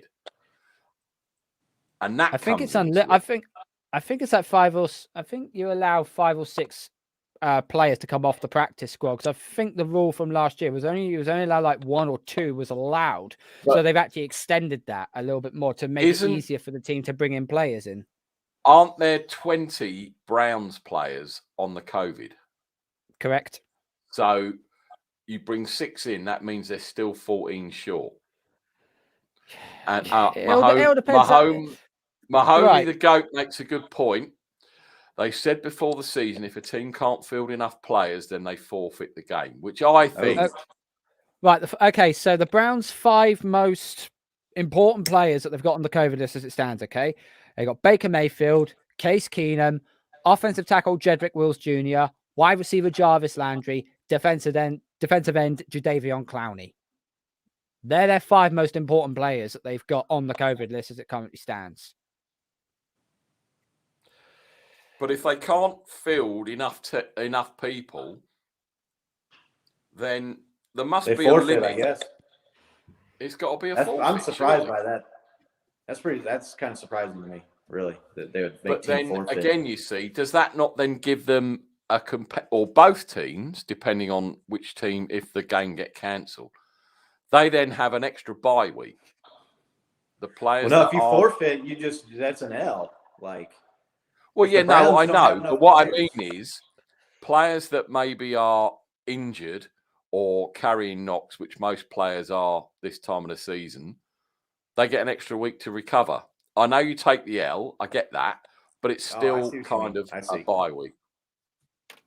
So that's a competitive advantage to those teams. Yeah, anything you would gain by having the week off, you would lose and then some by having to just forfeit a game and taking a loss. I mean, for a team like the Browns to have to forfeit to the Raiders, I mean, a sure win is a loss now, and you're battling for a division, man, that's a tough break. We have a new panelist and a late addition. Ryan, I will let you introduce this guy because I know he's part of your crew, and I'll let you do the introductions. What's up, Mark, man? Glad you're on here, dude. And everybody, this is Mark _Faithful87. What's up? He started me a few days ago. What's up? I DM'd him. I DM'd him, and he decided to do this with me. What's up, Nick? How you doing, Mark? Are you well? I'm doing good, brother. I'm doing good. Fellas, how y'all doing? We're doing good, Mark. Thank you for coming on. Carl and Scott. What's up, Scott and the other brother? Carl. Okay, cool. Mark. I have to tell you, we let Scott on here purely to take the mickey out of him because he is a Kelsey fan and obviously judging by his jersey, and he thinks he's the best in the game, and so we humour him, bless him. No, I'm only joking. Welcome along, Mark. Mark, we've obviously picked games and stuff, but what is your thought on the 49ers game? The 49ers game that's Sunday? We got to win. No ifs, no buts about it. We got to win. Like me and Ryan was discussing last night on a podcast, my humble opinion, these first 3 games, we got to win all 3. We got to win all 3. To stay in the playoff picture, we have to win all 3. But back to this Sunday, we got to take care of the Falcons on Sunday, and then we'll deal with the Titans on Thursday. But yeah, we got to win, man. By any means necessary, we got to win. Yeah, you definitely got to win that Titans game. Hey, what I tell you, Ryan? I told you that I know. We cannot rely on any other teams. My humble opinion, these first 3 games, we're responsible to control our destiny to stay in the playoff picture. We have to win the first 3 games. I'm not worried about the Lambs right now, the 4th game, because if we can win these 3 games, my brothers, I believe Kyle might sit out Jimmy G and probably start Trey Lance for that Lambs game. So, I mean, let's take care of the Falcons, like I mentioned, and then we worry about the Titans on Thursday. It will make a change. I mean, I'm not really a fan of Thursday night football. I don't think a lot of people are, if I'm honest. Yeah. Sunday night football, Monday night football is great, but Thursday is such a short turnaround. Right. Oh, hang on. That's obvious? That must be you, Carl, doing that because I'm not even touching my. Yeah, that screen, was so that was me, mate. I thought I'd bring the schedule up. Mark, as you were saying, need to win your next 3. Well, if you look, yeah, I think the Falcons is a very winnable game. The Texans, that's a dead cert, regardless. Tennessee depends. I mean, I know they get AJ Brown back for that game, but they're still not got no Derrick Henry, so that could still be an issue. I think personally, Falcons and Texans game, you probably need to win mostly out, and then it's just a case of everybody else slipping up because Washington, Eagles, they're slipping up on a continuous basis. Minnesota are as well. I mean, the ball's in the 49ers court really with regard to the schedule right now. You've got a very winnable schedule ahead of you before you even play the Rams. Exactly. I totally agree with you. And you're right. This Sunday should be a winnable game. However, we have to take care. Honestly, being that we haven't done well at home, we have to win our home games. Like I was telling Ryan yesterday, I was listening to Jerry Rice. Today's Saturday. I think he was on a podcast Wednesday or Thursday. He was saying, I repeat, when he played, they take care of home field. And that's what we have to do because we play better on the road.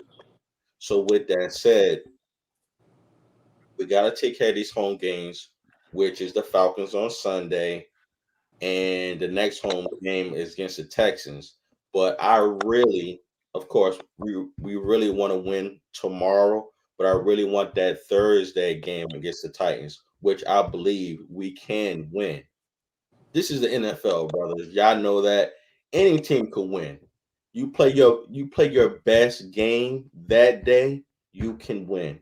You can minimize the turnovers, you can win. So that If you're a playoff team, you got to beat the Falcons and the Texans. That's just, I mean, that's all there is to it, right there.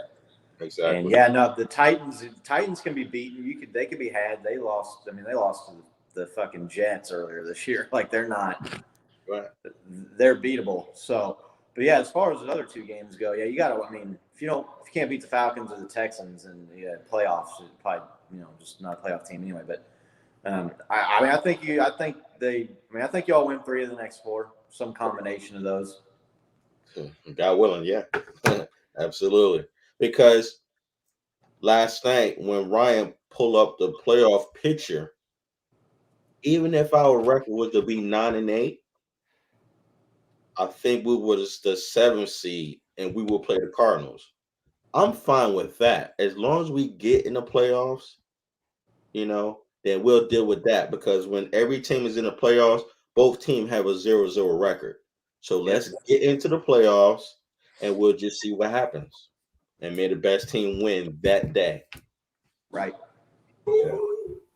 Definitely. We've got to. A shout out to John V. Thanks a lot, John V, for welcoming Mark. Thank you very much, man. Thank you, John. Thank you, man. Hopefully you'll make it on next week, John V. I'm sure you're up to your neck in wedding soup like you were last week, whatever wedding soup is, but that's another story. Hey, Nick. Yeah, we got update for you, Nick. Nick, 1 second. Sorry to cut you off. Lawrence couldn't make it. He had called into work, just so you know. I know he did try and get in earlier, but I think his signal was a bit suspect. Yeah, it's a cliche and it is a game by or week by week league. And you can't look forward for any team, really, not just obviously the 49ers. But yeah, we got to take care of business this week. Now, we all know as 49er fans, we took the Falcons lightly a couple of seasons ago and ending up losing that game where we shouldn't have done with Julio Jones on the goal line, I believe it was right at the end. So you can't take nothing for granted, and that's the thing. I'm more worried, if I'm honest. I am more worried by Matt Ryan at QB than I am Tannehill, which is a bit worrying for me. Is this the playoff picture? So we're 6. So, I mean, we all picked the WTF to lose earlier. So if we win, we solidify. Again, you look at that, you want the Rams to lose, but I can't pick the Sea Chick. I just can't. I can't even bring myself to say I want that team to beat the Rat. I can't even mention them, but that would help us out. That really would. But I can't. And as I said to you, Scott, I'd rather just give you the money. Because I can't pick. I cannot pick the Sea Chickens for anything. I couldn't even pick them if they were the only horse in a 1-horse race. I would still pick the Fences to knock them over. Can't do it. You look like you want to say something, Carl. You look like you're deep in thought. No, I'm just looking at the playoffs. I think this is probably an old standing because the Cardinals have lost 3 games, not 2. So you can blame Bleacher Report for this fucking thing. I just look at the way it stands right now. Okay, so let's just say for prime sakes, Arizona is going to win the NFC West. Packers, they'll win their division. The Bucks will win their division. The Cowboys, they win the NFC least, no issues. You probably say the Rams are going to get in, and probably the 49ers will get in as well. I think they'll get 10 wins, and 10 wins will probably guarantee you a playoff spot. I want to go around the horn on this one. Which team will take the final playoff spot? I'm going to stick my neck out, and I am going to say Eagles. I'm going to choose the Eagles preliminary because of their running game. Scott? Yeah, I'm looking at that list of teams there. I don't see the Falcons coming back or the Saints. I mean, this is more a process of elimination.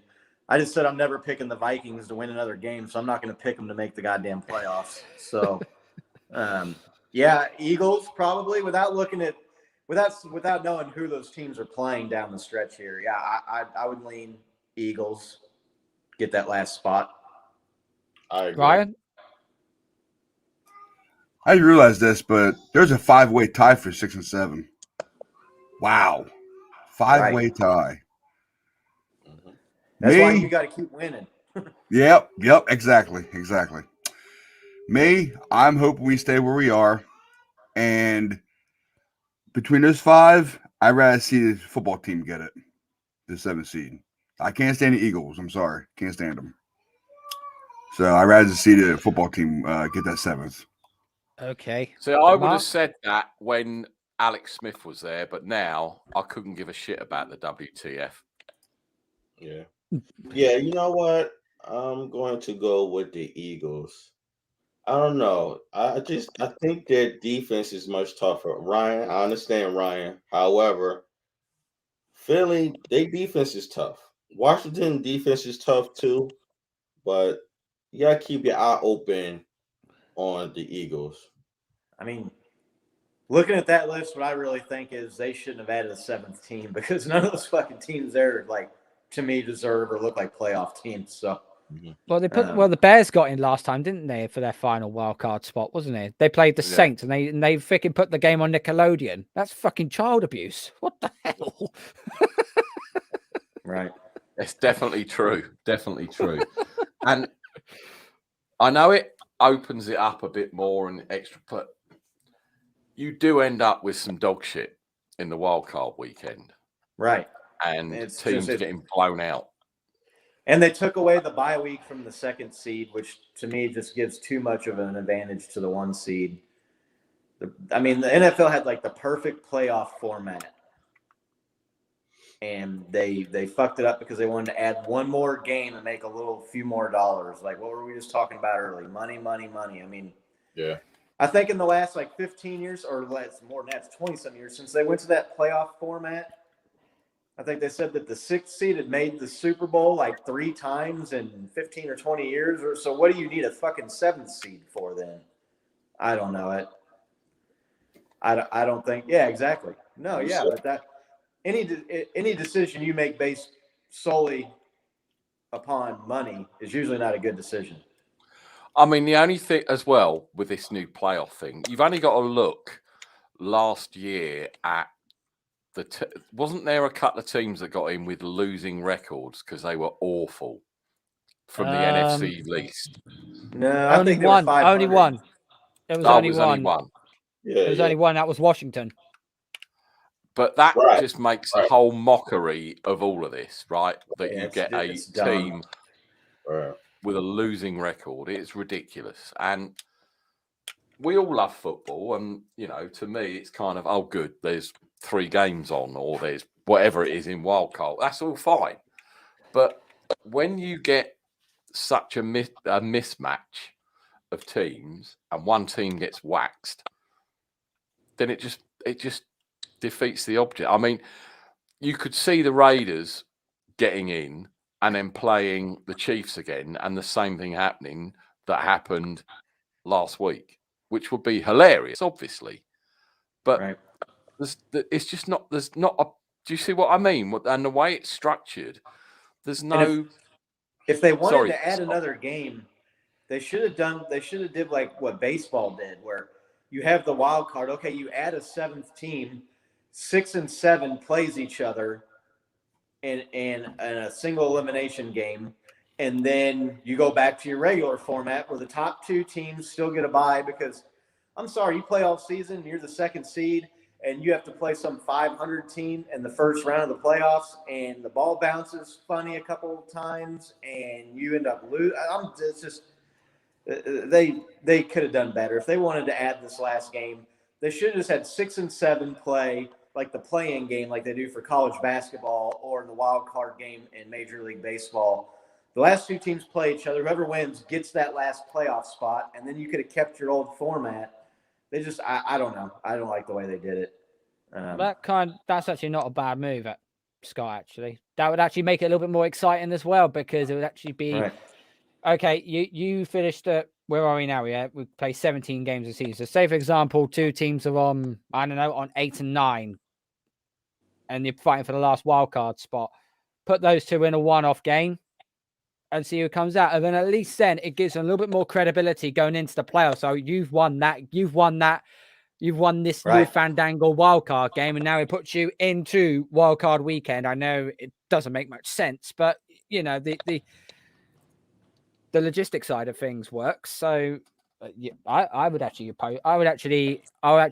be up for that more than anything. So I mean, I do think it's unfair that only the number 1 seed gets a bye. Right, because you know the difference between the 1 and the 2 seed could be 1 game, and one team could have played a harder schedule than the 1 seed, and you don't have any control over your schedule and who you play every year. I just loved the old playoff format where the top 2 teams had the bye, you had the other teams play it out, and then you had divisional weekend, then you had the championship weekend. It was perfect the way it was. I agree. Yeah. But anyway, I'm going off on a tangent now. I mean, I wish it was, because the Bills would be out the playoffs by now. So yeah. And hey, the Chiefs were the 1 seed last year, the first time they did it, and got the 1 bye week. So I'm not like trying to be a homer here either. I mean, it was to the Chiefs' advantage and could be to their advantage again this year. They're in contention right now with the Patriots and the Titans coming down the stretch here for that 1 spot. So it's going to be a case of which team is going to make the least mistakes. Sin. Shout out to Sin. Definitely shout out Cinnamon Chris, long-time supporter of our channel. Nice. See her on nearly every 49ers podcast, etc. that I watch. She definitely watches a lot of content, and I'm glad that you're a fan of ours. So welcome along, Cinnamon. Thank you for joining. It's Cinnamon Chris, man. That's a baller name right there. Yeah, she's every. It doesn't matter what time of day I watch a 49ers show. Doesn't matter who it is. Nothing but Niners. Jason Aponte, anybody. She's all over Niners, all over it, and Twitter, and all over the place. It's great. It's great to see, and we love our American followers as well. For whatever team you support, even all of your burner accounts, Scott, are always welcome on this channel. Good to know. And I know you have plenty. What's that? What was that one that you were using when you were at the game last week? Fish? Was it fish neck or something? What was that? Fish Whisper. Fish Whisperer. Fish I think Whisperer. It was. Yeah, that's I'm the fish whisperer, bro. I mean, when I get out on the lake, I talk to the fish. I talk the fish into the boat. That's the way that works. First sign of fucking madness is talking to animals. Yeah, exactly. That was exactly what I was going to say. If you can talk, you probably talk to the fish, and they get so fucking bored to shut you up, they jump in the boat. Well, that's what they say, Carl. When you talk to God, it's called praying, and when God talks to you, it's called schizophrenia. So, Don't know if you guys want to comment on on this or not, but Dante Johnson's back. Do you think that actually increases our chance to hopefully win this game? Dante Johnson can't back. be any worse. Yeah, it can't be any worse. Yeah. Let's put it that Ambry way. Thomas.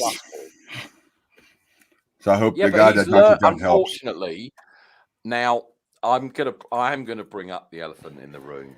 Number 5, Trey Lance. Here we go. No, not here we go. Ambry Thomas, right? Everyone moaned because he got burnt. Yes, I know it was against Jamar Chase, etc., but he got burnt last week, right? Who's this?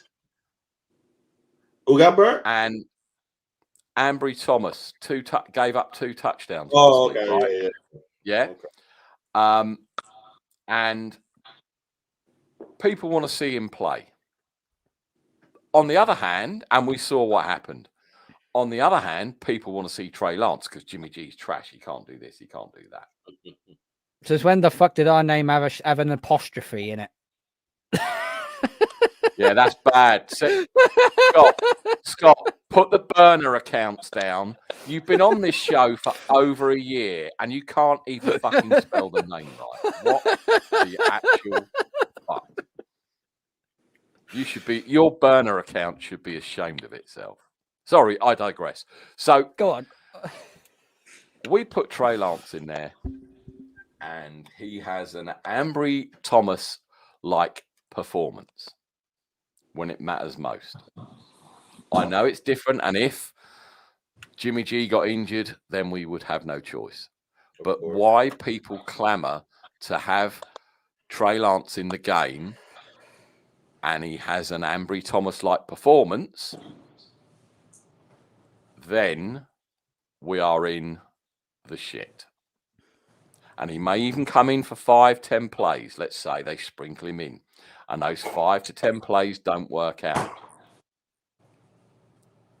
That could cost you the game.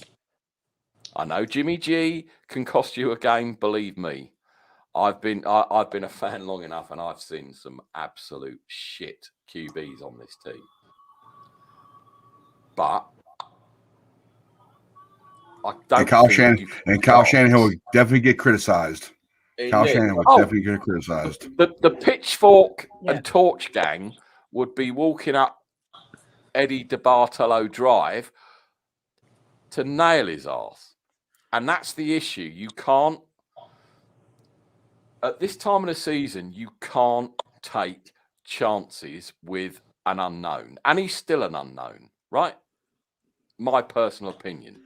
And Ted H6 on Twitter. Fucking hell. If you're watching this, stop coming out with the same old, tired, fucking rubbish. And giving Jimmy G nicknames and pray, start Lance, Trey Train. Honestly. Ted, you are funny. And I'll never block you because you are comedy. But honestly, please stop. What are your thoughts, actually, Mark? Obviously, new to the show, etc. Where do you stand on the Trey Lance stroke Jimmy G debate? What do you feel on it? Well, what I think what they're doing right now is the right decision. Based on experience of Jimmy G. Yes, we don't know what we're going to get out of Jimmy G. However, based on the players, what they say at the podium, how he is, I believe that. So being that I believe that, he's the reason why he's starting. They believe in him, they trust him, and they're motivated by him, especially what he says in that huddle. Okay. Based on what we want, we always gonna have wants, and our wants is gonna be different. However, listen, I will roll with Jimmy G when Kyle and the administration want to roll with him. Until then, they make the change. Then I'm with that until they make the change. Listen, I'm always faithful no matter what. Again, I've been faithful since '87, you know. So with that said, I don't really have a problem, you know. I would like to see Trey Lance within some plays. However, if Kyle sees that he don't need him for certain plays, then I trust Kyle. On my Twitter, I'm always back up Kyle. I like Kyle. You follow what I'm saying? Like, no one can get in that man's head, you know? So, with that said, you know, I think, and I had a discussion with Ryan last night, and I'm just going to go back to what I said earlier. If we win these 3 straight games, I think we will see Trey Lance for that Lambs game. That's what I think. And honestly, that's what I hope. You know, That is a very good point. If we are in the playoffs, no matter what, in that last game, yeah. I don't want to see them sit all the starters for obvious reasons, because I still think, again, winning is infectious, right? You get on a roll, you win, you carry on, you carry on, you carry on. Yep. I would like, if we are definitely in the playoffs for that last game, I think we should put Trey in there to start, but still keep the starters in. And if then by chance, let's say we were, I don't know, 35-10 up, I'd then start to pull the starters out, but keep Trey in there. Maybe even not even have Jimmy G active. Who knows? And put Studfelt in if it's that. Do you see what I'm saying? And then that I wouldn't have a problem with. But if the game is on the line, or we're not definitely in it, he's got a role with who he thinks going to win us the game. And I still think Jimmy G gives us the best chance, whether it's handing the fucking, I don't care if he hands the ball off 30 fucking times a game. I don't care. He proved. Sorry, Mark, go ahead. No, I apologize myself. I respect what you're saying as far as not pulling the players, but I will rest some of them. And the number one player I will rest, and I was telling Ryan this last night, I will rest George Kittle. I would definitely rest him. You understand? And I will rest Jimmy G. I will protect them. I think the tight end room definitely is strong enough to let, because we've had to play without George for quite a few games in the last few seasons, Right. and it's not we haven't got some bad backups. So yeah, I can see that. I mean, Carl, what's your thoughts on, you're in the playoffs and you rest players, even though you've got momentum, you've got everything going your way? And we talked about this a few weeks ago. Let's say you spent 3,000 of your British pounds to go to a game at Foxborough. You turn up there and they've pulled 20% of the starters. Are you feeling cheated, or are you just happy that you're there and you're seeing a game, and let's say they lose? How would you feel about that? I have to use both sides of the coin here. I mean, if I went there for my very first game over there, I wouldn't be bothered by it because now I'm finally going to watch my team play. But say this is like my second or third time then to find out, 20% of the starters. Yeah, I would feel a little bit cheated because I wanted to see Mac Jones play. I wanted to see Matt Judon terrorize the opposing quarterback. I wanted to see JC Jackson pick off the quarterback. And I want to see Kendrick Bourne go and get a touchdown, and Hunter Henry and so on, and Ramondre Stevenson to completely bulldoze the defensive line and that. But there's something I will add to this as well. Okay, we already touched base on the playoffs as the way it stands currently. That game against the Lambs, that's all well and be if you know that you can't catch him for the 5th seed. But what if you are tied for the Rams in the 5th seed and you're on your last game? Because as it would currently stand, you would play either the Buccaneers or you would play the Arizona Cardinals. If you beat the Rams, still played your starters and played the Rams, you played the Cowboys in that wildcard game. That would be a more easier game to play than, say, playing against the Cardinals or the Buccaneers, in my own personal opinion. So it's a catch-22 situation here. If you can't get the 5th seed, then start Trey Lance the final game. I would bench Kittle, and I would probably bench Deebo Samuel as well, because Samuel has been coming off an injury, and you want him at fresh and at his best for the playoff run if you are going to cause upsets. So I would say that's the way I would go caveat about to that, Carl, with Deebo Samuel. If our running backs are fit, we don't use Deebo as much in the running game. And Look, the issue we've had is we haven't had fit running back. So he has been a running back and he hasn't been a receiver. I think he's had one catch in the last probably 2 or 3 games. So if the running game is back, and I know again we're at the bare bones at running back this week, so again it wouldn't surprise me if Deebo Samuel was used. You got Wilson. You got Wilson back. You got Wilson Jr. back. But and then Elijah Mitchell's out. But you are supposed to be getting Trey Sermon back as well at some point. So you are going to get healthier down the stretch. That's what you want most of all. You want your running backs to be healthy as you reach the playoff side of things. If you got all your boys back at running back, it's going to be very hard for your defense to stop the 49ers running game. They play the 12-man personnel as good as anyone. Thing is, I don't trust the running backs without Mitchell. That's my issue, because Jeff Wilson has had fumbling issues. Sermon has had fumbling issues. I don't think Sermon has lived up to his pick. Yes, it's the first season, but again, he's been out a lot. And that is, I think, why all of a sudden you've seen Deebo Samuel as a running back. Because, he was a running back. He did a bit of running back and stuff in college.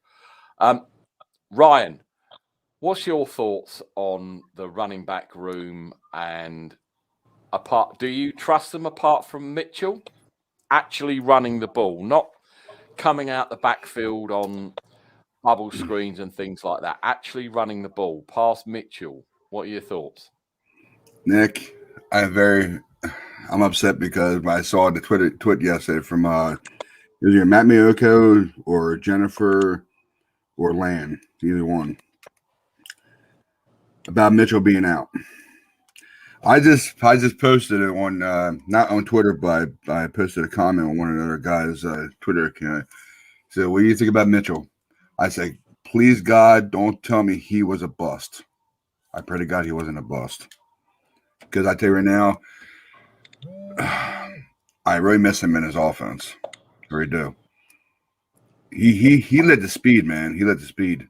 Now we have Deebo. Deebo do our speed now. You know? I think the only way you would consider Mitchell a bust would be due to injury, not from his play on the field, because his play on the field is very, very good. Thank you. And obviously, that's the issue with running backs, especially in a run-heavy offense. they do get pounded. I mean, you've only got to look at what happened with who's your guy, Scott?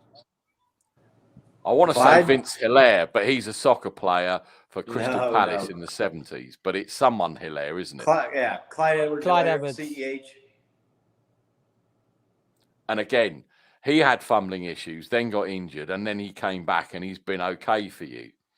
That's debatable, but yeah, I mean, that's in a lot of teams, the running back is really important. It's been important to the Patriots over the years, the Niners over the years, the last few years with the Chiefs. It's an important position, but they do get Derrick Henry. Look at the Titans without Derrick Henry.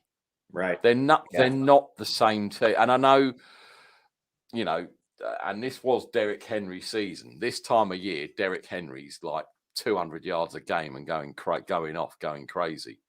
Yep. It's such an important position. And it is. As I say, with the Niners, after obviously most that went for the season, then you had Sermon was supposed to be the big back, and he hasn't lived up to his draft pick. He hasn't, unfortunately, and he's been injured. And Mitchell, all of a sudden, was kind of like the Matt Breida this season. He burst onto the scene, played really, really well, and then he gets banged up. And then you're hoping that Jeff Wilson Jr., who is a much better pass catcher and blocker than he is a running back, can carry the load. And if you're a run-heavy team, you can't rely on someone like that. And I think that's everything you're saying right now is exactly why you don't play anybody in a meaningless game at the end of the season. Exactly. Because Rust is better than wrecked, man. Like, it's better to have a rusty Travis Kelce out there than no Travis Kelce. It was Chiefs because they've rested guys in the last couple of years. They've had their playoff spot locked up. So it's better to have a rusty George Kittle than no George Kittle. You just cannot risk getting your starters hurt in a game that is meaningless and the outcome doesn't matter. And you just can't do it. Definitely. One thing I did want to touch on, Scott, with you before we finish up, actually. You were talking with Carl about the game against the Chargers that I've neglected. And I was going to watch it last night and fell asleep because I'm old and I've got a young dog and she keeps me up all hours. But I was primed to watch that because just looking at the score, I thought, shit, I've got to watch this game. Daniel Sorensen. Where's this new Daniel Sorensen come from? Because the first few weeks, he was getting torched all over the place, man. Every game I watched the Chiefs, he was doing something wrong. And where has this new guy come from? And maybe some of it was out of necessity because they had some injuries in the secondary, but they were just playing him out of position. They had him on a play in the Bills game trying to cover Stephon Diggs downfield. He's not going to cover Stephon Diggs 40 yards downfield. He's just not. He can't do it. He's a box safety if you ever saw a box safety. The dude he's bigger and quicker than your average linebacker, as far as not necessarily bigger, but he's as strong and as a linebacker, but he's also quick and fleet. And so he can kind of cover running backs out of the backfield and he can make plays. You go back through the last couple of years and anytime there's been a big play being made in a big game, Daniel Sorensen is in the middle of it. And so they had some injuries in the secondary in the first part of the year. You saw him in coverage on wide receivers and some more athletic tight ends downfield. He was playing deep, like the deep safety. That's just really not his role. So they've been playing Juan Thornhill, who they drafted, I want to say, with a second-round pick out of Virginia a year or two ago. He got hurt, missed part of the season, did Thornhill. He's been back. They've been playing him more of that deep cover safety and playing Daniel Sorensen, Dirty Dan, as we like to call him here in Chiefs Kingdom, up closer to the line in the box. And he's he made 2 badass plays in this Chargers game. He stuffed Justin Herbert at the goal line on a design quarterback run that saved the touchdown, and then he also ran up and blitzed and knocked down a pass that looked like it would have been a touchdown to Keenan Allen there at the goal line on the other goal line stand. So, yeah, when used properly, Dan Sorensen is a very important, very valuable player that is going to make plays. I mean, you look at the playoff game against the Browns, some people said it was a dirty play because he hit the guy's helmet. You try to dive at somebody running full speed while you're running full speed and try to keep your helmet away from their helmet. He knocked the ball out. That was going to be a touchdown, turned into a touchback. Chiefs get the ball. You go back to the Texans game from the Super Bowl 2 years ago. He's the one that made the tackle on the fake punt that gave us the short field. And he's the one that knocked the. Don't talk to me about that game. Bill O'Brien completely fucked that up in every conceivable way. Faking a punt on your own 35-yard line. Yeah, good idea. Kicking a field goal at Kansas City's 10. Right. Sorry. And no. Dan Sorensen also in that game, that Houston Texans divisional playoff game, punched the ball out on that kick return or punt return. I can't remember now which one it was. Fumbled. Yeah, it was a punt return. And got the ball at the 3-yard line that led to a touchdown that allowed them to come back in that game. He is just, like I said, when he's used the way he should be used and used in position, he's a very, very good player. And that's what you're seeing here lately. Very, very strange. And I don't want to talk about fake punts either because the Sea Chickens absolutely cooked the Niners on that fucking fake punt. Fuck Pete It happens, Carroll. man. I still maintain that the greatest fake punt of all time was when the Colts tried to do that fucking, I don't know what the hell they were trying to do against the Patriots. If anybody remembers, going back a fair few years now, when most of the players lined up on the right-hand side and he snapped the ball off to the players and the Pats special team was just corralled over them and turned the ball over. It was like, what the fuck were you doing? I've got one thing I've just got to bring up here before we get out of here and have our final thoughts. There's a comment, and I've got to say something about this comment. I am George Kittle, because if I get a good blow, I'm out. Sorry, couldn't resist it. I do apologise, and I can't remember that. I can't remember that far back. George Brittle. Still the best tight end in football. That's all I need to say. Right, we are going to get up out of here. Carl, let everyone know where they can find you, your final thoughts, all the usual jazz. Yeah, you'll find me on Twitter at TFIBUK20. My YouTube channel is 2 Feet and Bounds. We cover all 32 teams of the NFL. Freddie and I will be on a show tonight to do our preview for all of the games.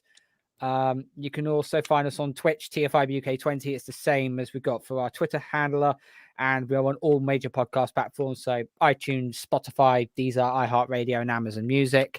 And at 11 p.m. tonight over British time, but 6 p.m. Eastern, I will be on a Spaces chat with Bobby T. Thompson, a Patriots insider, as we will be previewing the Patriots-Colts game on that. So I've got a very, very busy evening ahead. So I need to dose myself up on a lot of flipping Lemsip and whatnot because I've got a stinking cold and I don't like it. So, yeah, but that's me. So, as much as I'd like to join that space, I'm probably going to be watching boxing at 11 o'clock if I'm still awake tonight. Oh, what fight's on? Chisora versus Joseph Parker 2. Oh, Parker's gonna beat Chisora. No, I think Chisora's got a chance. Chisora's got a chance. Okay, but we'll see. I'll hold you to that. We'll see. Scott, let everyone know where you are, what you're doing. I know you've got your McDonald's uniform on and you escaped the drive-through for a few hours, and I do appreciate you coming on the show. It's very kind of you. But let everyone know where they can find you. Yeah, you can find me at The Kingdom Cast on all social media, our YouTube show. It's Chiefs.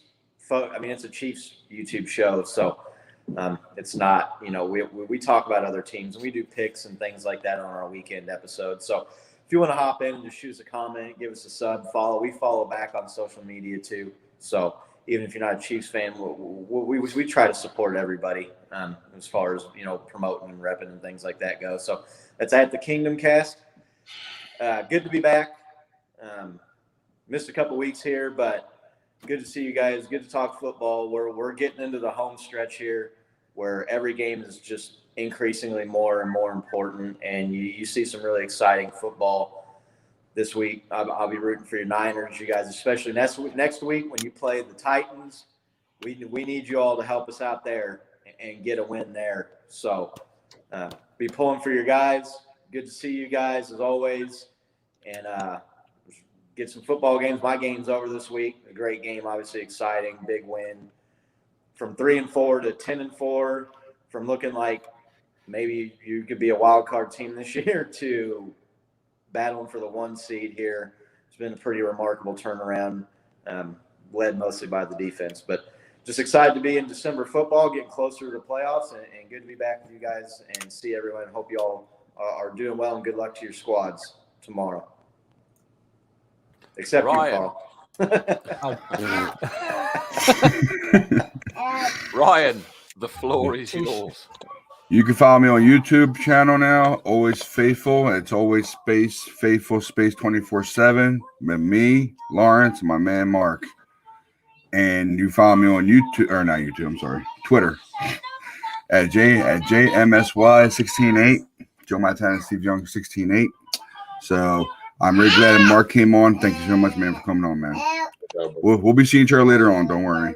And Lawrence, I knew you had to work, man. So you gotta do, you know, support your family and all. I understand that. So, okay, Mark, it's all you, man.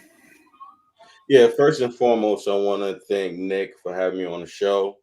It's good meeting you, Carl and Scott, correct? Yep, you got it.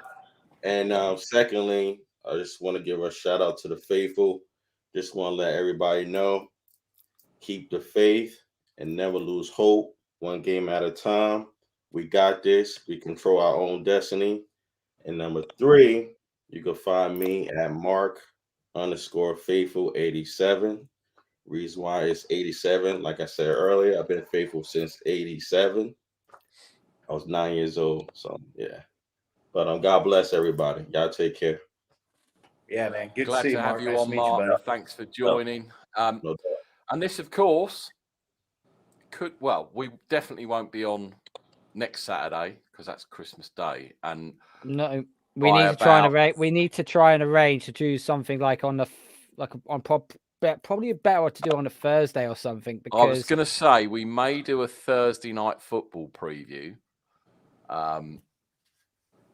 So that may be upcoming. I was going to ask you off air, Carl, if you wanted to do that. So maybe that's a possibility. This time next Saturday, I will probably be asleep in the chair snoring with my dog on me, and I've eaten far too much turkey and all the trimmings. So I'm sure we'll get something together for next Thursday evening over here. Mark, I'll hit you up on Twitter if you want to come on. Same for you, Ryan. Same for you, Scott. If you're free Thursday, normally we go 7:30, so that is 2:30-ish, something like that. Yeah, I've got Thursday off work next week, so that should work. So yeah, so if you want to do something, Mark, hit me up on Twitter at Shank Club NFL. Send me a DM. Obviously, got your email address now on file, so that's cool. If we don't see you for our Thursday show, because obviously we are going early stateside, can I just thank everyone for their support this year? It's been a rough year. It could get rougher with COVID and everything that's going on at the moment. Hopefully it doesn't, but the way things are going, it's not looking good. I just want to wish everyone a very happy Christmas, peaceful New Year, all that jazz. Wear a mask, sanitize, wash your hands, do whatever it takes. And hopefully one day we will get out of the shit that the whole world is going through. Go Niners. We need this win. Keep the train rolling. I am Nick, your humble host. He is Carl. That way. I don't know. That's Carl, co-host. Scott, Ryan, Mark, Dion earlier, John in the chat, everyone that's made comments today, all of the burner accounts, Kingdom Cast, Mahomey to go, everyone, have a very, very Merry Christmas. We'll be here Thursday in some guise or other. But if we don't see you, have a very, very Merry Christmas. And we will see you in between Christmas and New Year. Take care, everyone. My Merry name's Christmas, Nick, guys. Fan Club NFL. We are out of here. Good nighters.